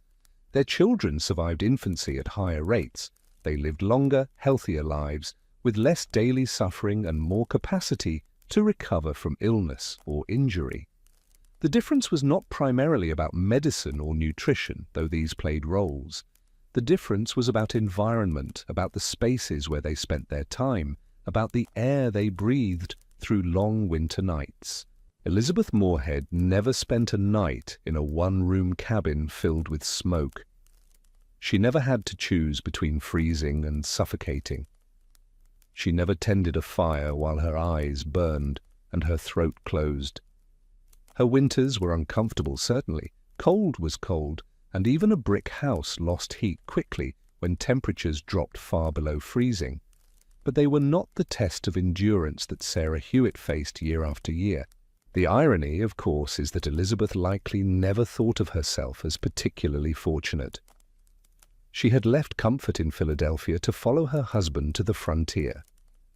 She missed her family, her friends, the social life and cultural opportunities of a real city. She found Pittsburgh crude and provincial, its inhabitants rough and uncultured. She wrote letters to her sister in Philadelphia describing her hardships, the difficulty of finding good servants, the limited selection of goods in local shops, the tedium of winter when social calls were impossible and entertainment non-existent. These were real hardships, genuine sources of unhappiness, but they were not the hardships of someone fighting for survival, and the difference mattered profoundly. The fort commander and the merchant family represent one end of frontier experience, not the wealthiest, not the most powerful, but comfortable enough to be measurably safer than ordinary settlers. At the other extreme were those who fared even worse than Sarah Hewitt, recent immigrants with no resources, freed or escaped slaves trying to establish themselves in hostile territory, widows with young children and no support, the disabled or chronically ill who could not perform the physical labor frontier survival required. These people built even cruder shelters than standard cabins. They occupied abandoned structures, lived in dugouts carved into hillsides, crowded into spaces too small even by frontier standards. Their fires were poorly maintained, their chimneys barely functional, their winters a constant crisis that many did not survive. Between these extremes stretched the bulk of frontier population, people like Sarah Hewitt, neither wealthy nor destitute, neither protected by privilege nor utterly abandoned by fortune. They worked hard, endured much, and lived in that difficult middle space where survival was possible but never certain, where small advantages or disadvantages could determine who lived and who died. The social structure of the frontier was less rigid than that of Eastern cities or European societies. Birth mattered less, wealth could be accumulated more easily, social mobility was genuinely possible in ways that would have been unimaginable in more established places. A poor settler could clear land, work hard, prosper, and within a generation see his children marry into more established families. But this mobility did not erase hierarchy, did not eliminate the advantages of starting with resources rather than without them. The merchant's children had education, connections, inheritance. The settler's children had strong backs and the knowledge of how to survive, but they started each generation with little material advantage. And when it came to the simple matter of breathing clean air through winter nights, the advantages of wealth were clear and consequential. The merchant's children slept in ventilated rooms with properly drawing chimneys. The settler's children breathed smoke and carbon monoxide all night, every night, through months of winter. These differences were rarely discussed explicitly. People understood that the wealthy lived better, certainly, but the specific mechanisms, the ways that better construction and more space, and the ability to hire labor translated into tangible health advantages remained unexamined. Even those who benefited from these advantages did not fully understand them. Colonel Butler did not think of his multiple hearths as a health measure, but as a mark of status and a practical necessity for heating a large building. Elizabeth Moorhead did not appreciate her brick chimneys as life-saving technology, but as simple, proper construction. The knowledge of what made shelter dangerous or safe remained incomplete for everyone, regardless of wealth or education. But the wealthy, through the simple fact of having more resources, accidentally created safer environments. They did not understand why their advantages worked, but they benefited from them nonetheless. This pattern repeated throughout frontier society. Those with resources lived in larger spaces with better chimneys, with more ability to maintain and improve their shelters. Those without resources made do with whatever they could build or find, and accepted the consequences as simply part of life's hardships. The consequences were not distributed randomly. They fell most heavily on the young, the old, the already vulnerable. They fell on women who spent more time indoors. They fell on those who could not afford to build better or hire help. They fell on those whose bad luck in location, a poorly positioned cabin, a hillside that trapped cold air, a clearing exposed to prevailing winds, compounded the dangers inherent in frontier living. Some recognized these patterns. Traveling preachers noticed that families in better-built homes seemed healthier. Physicians observed that respiratory ailments were more common among the poor than among merchants and officers. But these observations led to no systematic understanding, no public health interventions, no changes in building practices. The frontier was a place of individual solutions to individual problems. People built what they could afford, lived as well as they could manage, and accepted suffering as an inevitable part of life. The idea that collective action might improve everyone's survival, that building codes might save lives, that shared knowledge might prevent deaths, this way of thinking had not yet emerged. And so the pattern continued. The wealthy breathed cleaner air, the poor breathed smoke. Children died in poorly ventilated cabins while the merchants' children coughed through winter but survived. And everyone attributed the differences to providence, to constitution, to God's will, rather than to the simple physics of combustion and ventilation. There were occasionally moments of recognition. A settler who visited a well-built house might notice how much clearer the air seemed, how much easier it was to breathe.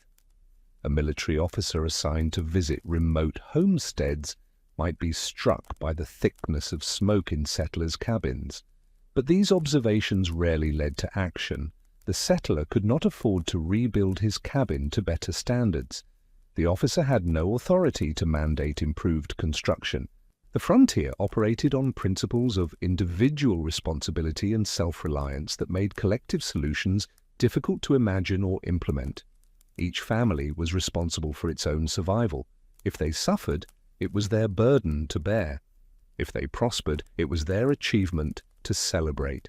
This ethic had strengths. It encouraged resourcefulness, resilience, mutual aid between neighbors who understood each other's struggles. But it also had costs. It prevented the kind of organized response that might have saved lives, that might have spread knowledge of better building techniques, that might have recognized patterns of mortality and traced them to their causes. By the time such organized responses became common, by the time public health departments existed, building codes were enforced, and scientific understanding of indoor air quality was applied systematically, the frontier had moved on. The cabins had been replaced by better houses, the settlers had died or moved or seen their grandchildren grow up in towns with proper buildings and professional services. The lessons were learned eventually. But for those who lived through the frontier period, the lessons came too late or not at all. They lived in the gap between traditional building methods that were inadequate to frontier conditions and scientific understanding that might have improved them. Colonel Butler retired from military service in 1802 and returned to Philadelphia. He lived another 20 years, dying at age 68 in a comfortable house with modern heating. He never thought much about his time on the frontier, never recognized that his survival had been shaped by advantages as simple as multiple rooms and properly built chimneys. Samuel Moorhead prospered. His business grew, his family thrived, and when Pittsburgh began to develop into a real city, he was positioned to benefit.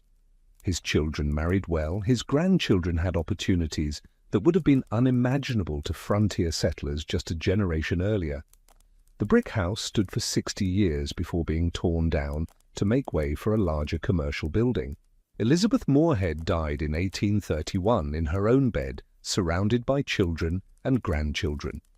She had lived to see Pittsburgh transform from frontier outpost to thriving city.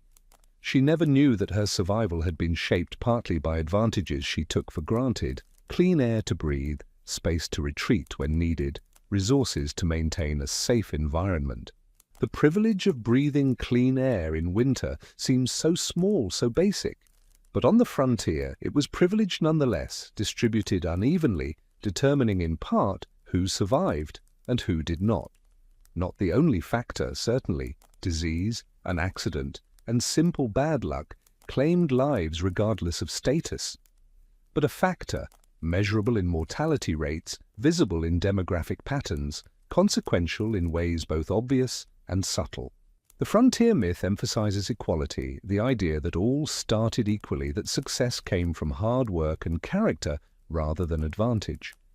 There is some truth in this myth. The frontier did offer opportunities that more settled societies denied, but the myth obscures the reality of unequal survival, of advantages that shaped outcomes even when they went unrecognized. Sarah Hewitt and Elizabeth Moorhead lived in the same place at the same time, faced the same winter cold, the same isolation, the same basic challenges of frontier existence.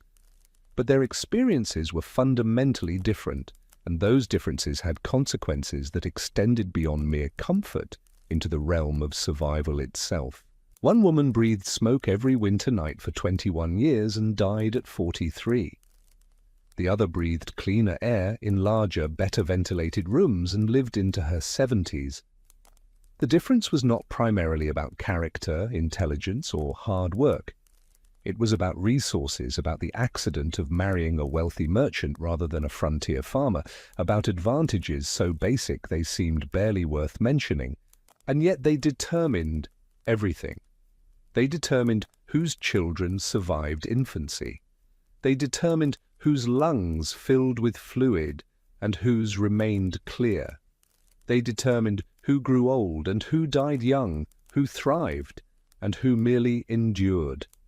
This is the uncomfortable reality beneath frontier mythology, that survival was never just about courage and endurance, that advantage compounded in ways both visible and invisible, that the cabin which barely protected the poor provided its dangers most generously to those least able to afford them. The wealthy did not cause this inequality. They did not deliberately create systems that harmed others. They simply built better shelters, breathed cleaner air, and survived at higher rates. The harm was structural, embedded in the economic realities of frontier life, in the distribution of resources, in the simple fact that safety cost money and most settlers had very little of it. The fire burns for everyone, the smoke rises in every cabin, but some breathe more of it than others, and the difference, accumulated over months and years and lifetimes, becomes the difference between living and dying, between thriving and merely surviving, between stories that end in old age and stories that end far too soon. This is what it meant to be wealthy on the frontier, not to escape hardship entirely, but to face it with buffers and advantages that made survival more likely. Not to avoid risk completely, but to have resources that reduced it. Not to live in luxury, but to live in relative safety, breathing air that harmed a little less, in spaces that protected a little more. And for those without such advantages, for the Sarah Hewitts of the frontier, there was only endurance. only the knowledge that others lived better, but the reality that you lived as you could. Only the hope that your children might have more, might build better, might breathe easier than you did. Sometimes that hope was realized, sometimes the children prospered, sometimes the sacrifice of one generation enabled the comfort of the next, but sometimes the children died before their parents, taken by the same invisible dangers that had weakened their mothers and fathers. Sometimes the cycle repeated, generation after generation, until someone finally moved away or died out or found a different path. The frontier closed eventually. The cabins were replaced. The wild lands were settled and civilized and transformed, and the next generation lived in houses with proper chimneys and multiple rooms and windows that opened to admit clean air. They lived longer, breathed easier, and gradually forgot what their parents and grandparents had endured. The stories faded, the suffering was forgotten, and the lessons about inequality, about invisible danger, about the cost of survival were lost as thoroughly as the cabins themselves rotted back into the earth. And so we arrive at the end of our journey through smoke and winter, through cabins that saved and harmed in equal measure, through lives lived in the space between what people knew and what they could not know. Let us rest here for a moment, in this quiet place where history fades into reflection, where the struggles of the past meet the comfort of the present. The cabin stands empty now in our imagination. The fire has gone cold, the smoke has cleared. The family that lived here, Sarah and Thomas, Elizabeth and James and Margaret, they are gone, their stories absorbed into the larger story of a nation's westward expansion, their individual sufferings dissolved into statistics and generalizations. But for a moment let us remember them as they were, not as symbols or examples, but as people who woke each morning not knowing what we know, who made the best choices they could with the information available to them, who survived as long as they could, in conditions that would have broken many of us in days rather than years. They were not heroic in the way we usually mean that word. They did not perform great deeds or achieve remarkable victories. They simply endured. They woke, they worked, they tended fires, they breathed smoke, they closed their eyes at night and hoped to wake in the morning. This was their heroism, the quiet persistence of ordinary life maintained against extraordinary hardship. The cabin was their tool for survival. It was imperfect, dangerous in ways they could not perceive, but it was what they had. They built it with their own hands, or with the help of neighbors who understood the same struggles.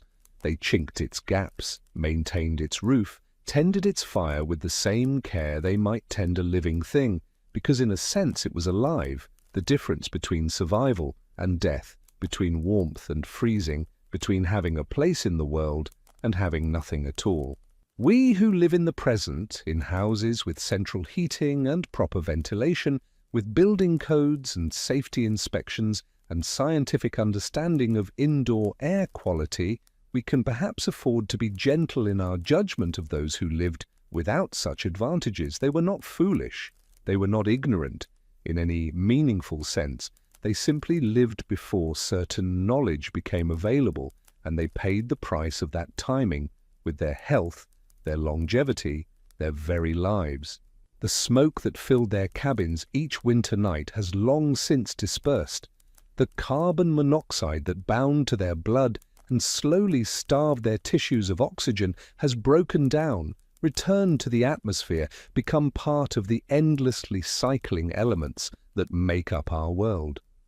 The harm it caused ended when the last person who breathed it died, and now even the memory of that harm is fading, preserved only in fragmentary records and archaeological evidence and stories like this one. But the pattern remains, and this is perhaps what matters most. The pattern of invisible danger, of harm that arrives without warning, of good intentions creating bad outcomes. The pattern of survival requiring trade-offs we cannot fully calculate, of safety in one dimension creating vulnerability in another. We face our own invisible dangers now, our own threats that seem obvious in hindsight but remain elusive in the present. Future generations will look back on our time with the same mixture of sympathy and incomprehension that we feel looking back at frontier settlers. They will wonder how we could not have seen, not have known, not have acted. And the answer will be the same. We did our best with what we knew, and what we did not know harmed us despite our best efforts.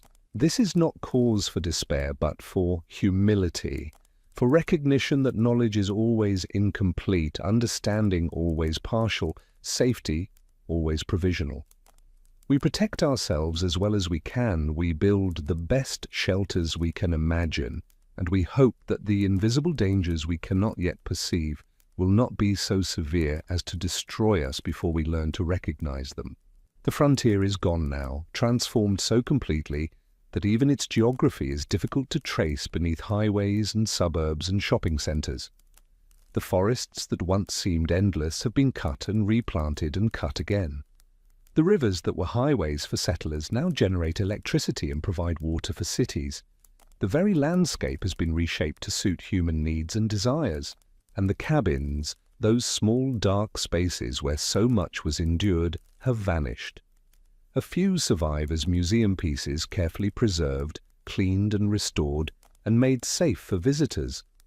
But these sanitized versions bear little resemblance to the lived reality of frontier cabins, the smoke, the crowding, the constant tension between warmth and safety that defined every winter night. Perhaps this is for the best. Perhaps some suffering need not be preserved in every detail, need not be recreated for educational purposes. Perhaps it is enough to remember that it happened, to honor those who endured it, to recognize their struggle without forcing anyone to repeat it. You who are listening to this story now, you rest in comfort that frontier settlers could scarcely have imagined. Your home is warm without smoke. Your air is clean without cold.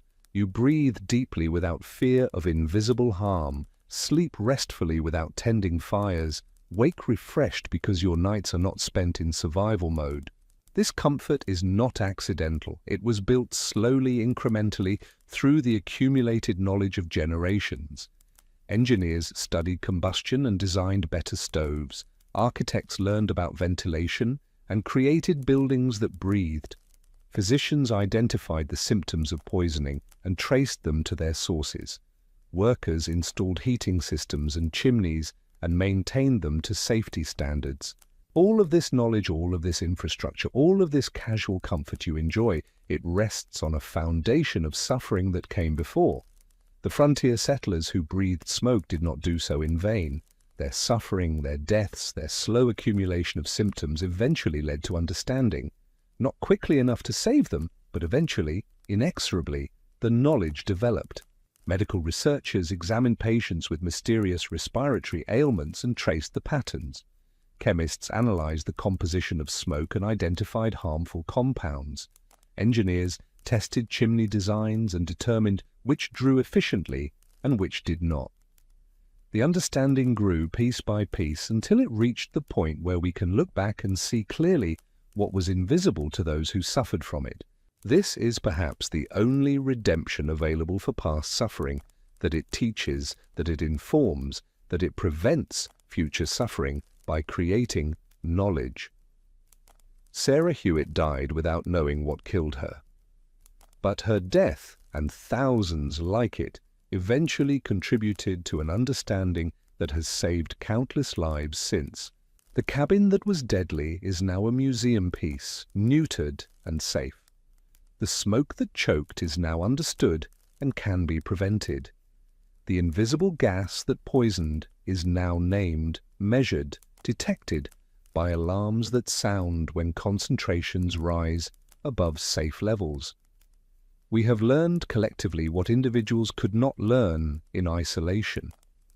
And yet the fundamental challenge remains: how do we protect ourselves from what we cannot yet perceive? How do we build safety when we do not yet understand the dangers? How do we make wise choices when we lack crucial information? The answer, the only answer available, is the same one frontier settlers employed. We do our best. We build what we can. We learn from experience, share knowledge, adapt when we can, and endure when we cannot. We accept that perfect safety is impossible, that knowledge is always incomplete, that living means accepting risk we cannot fully eliminate. But we also, and this is crucial, we also stay humble. We recognize that our solutions may be creating problems we cannot yet see. We remain open to new information, willing to change when evidence demands it, cautious about assuming we have conquered all dangers simply because we have conquered some. The frontier settlers built cabins that seemed safe and proved dangerous. What are we building now that seems safe but carries hidden costs? What invisible harms are we breathing, consuming, absorbing in our daily lives? What will future generations look back on and wonder how we could not have known?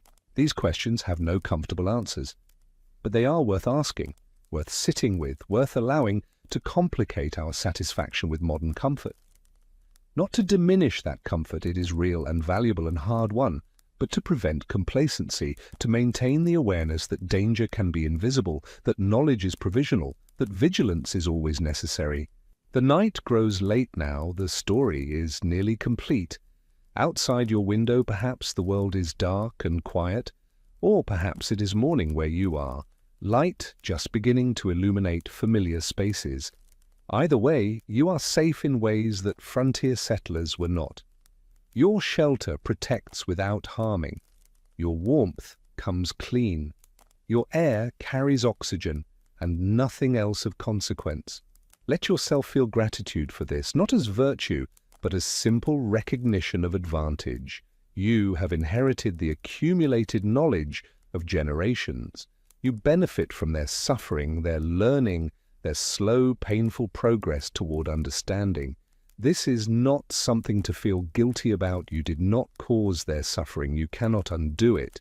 But it is something to acknowledge, to honor, to hold gently in your awareness. The fire in the frontier cabin is cold now, has been cold for more than a century. The smoke has cleared. The family that once huddled around that fire for warmth has long since turned to dust. Their bodies returned to the earth from which they carved their clearing, their stories preserved imperfectly in records and artifacts, and the genetic legacy they left in descendants who might not even know their names. But something of them persists, something of their struggle, their endurance, their quiet courage in the face of invisible danger.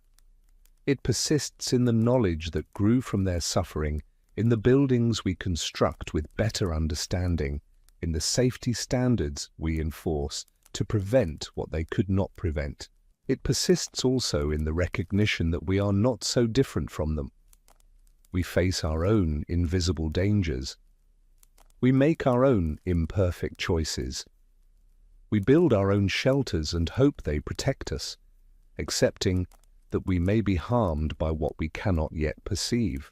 We are all, in our own way, frontier settlers, pushing into territory we do not fully understand, learning as we go, paying prices we do not always recognize until the bill comes due. This is the human condition, to struggle forward with incomplete knowledge, to survive despite invisible dangers, to endure through conditions that test the limits of endurance. The frontier settlers did this in a landscape of forest and winter and small, dark cabins filled with smoke. We do it in different landscapes, with different dangers, but the fundamental challenge remains the same. And so as this story ends, as your eyes perhaps grow heavy and your breathing slows and you drift towards sleep, let yourself carry away not just the specific history of frontier cabins, but the larger truth they represent. That survival is complex, that safety is never absolute, that what protects us can also harm us. That knowledge arrives slowly, too slowly for those who need it most, but it does arrive, and its arrival redeems past suffering by preventing future suffering. Let yourself drift now gently into whatever rest awaits you. You are safe in ways that Sarah Hewitt never was. Your cabin, your home, your shelter, whatever form it takes, is safer than hers ever could have been. The air you breathe is clean. The night that surrounds you holds fewer dangers than the nights that surrounded her. This is enough. This is more than enough. This is, in fact, extraordinary, to rest in safety, to breathe without harm, to wake in the morning refreshed and restored. These are gifts so fundamental we rarely notice them, advantages so basic they seem like simple facts of existence rather than achievements built on centuries of accumulated knowledge and effort. The cabin stands empty in our imagination, a memorial to a way of life that has passed. The smoke has cleared, the fire is cold, the family is gone. But their story remains, quiet testimony to the price of survival, to the cost of shelter, to the invisible dangers that shaped their lives and shortened them. And you, listening now in your safe, warm space, you carry this story forward, not as burden, but as awareness, not as grief, but as gratitude, not as guilt, but as recognition that you stand on foundations built by those who came before, who struggled and endured and suffered so that you might rest more easily. The cold announced itself loudly. The cabin whispered its harms so softly that no one heard until it was far too late. And between these two dangers, one obvious and immediate, one invisible and slow, people lived and died doing their best, enduring what they could not change, surviving as long as they were able. This is their story. This is your inheritance. This is the quiet lesson carried forward from frontier winters to present comfort. That survival is never simple, safety never absolute, and the price we pay for warmth may be higher than we know until the accumulated cost comes due. Rest now, sleep well, breathe deeply the clean air that surrounds you, and remember gently those who breathed smoke so that you might breathe clear. Remember their struggle, honor their endurance, and carry forward the knowledge their suffering created, vigilant always for the invisible dangers that each generation must learn to see before they can protect against them. The story ends. The cabin stands empty. The smoke has cleared. And in the clearing, if we listen carefully enough, we can hear the echo of lives lived fully in the space between what was known and what could not be known, between the cold that killed quickly and the shelter that killed slowly, between the survival they achieved and the price they paid for achieving it. This is history. This is memory.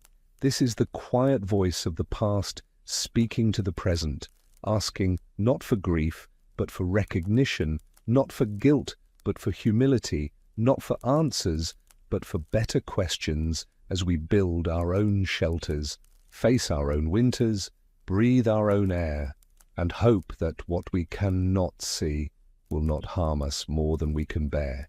Good night. Rest well. The story is complete.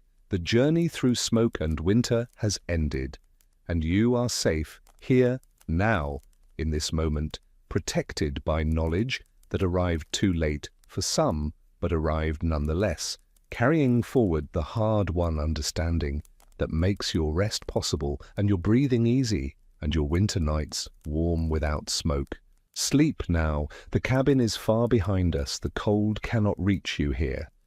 And the invisible dangers that once filled the night air have been named, measured, understood, and rendered harmless by the accumulated wisdom of generations who learned, slowly and painfully, how to separate warmth from harm, shelter from danger, survival from the costs that once made survival itself a form of slow suffering.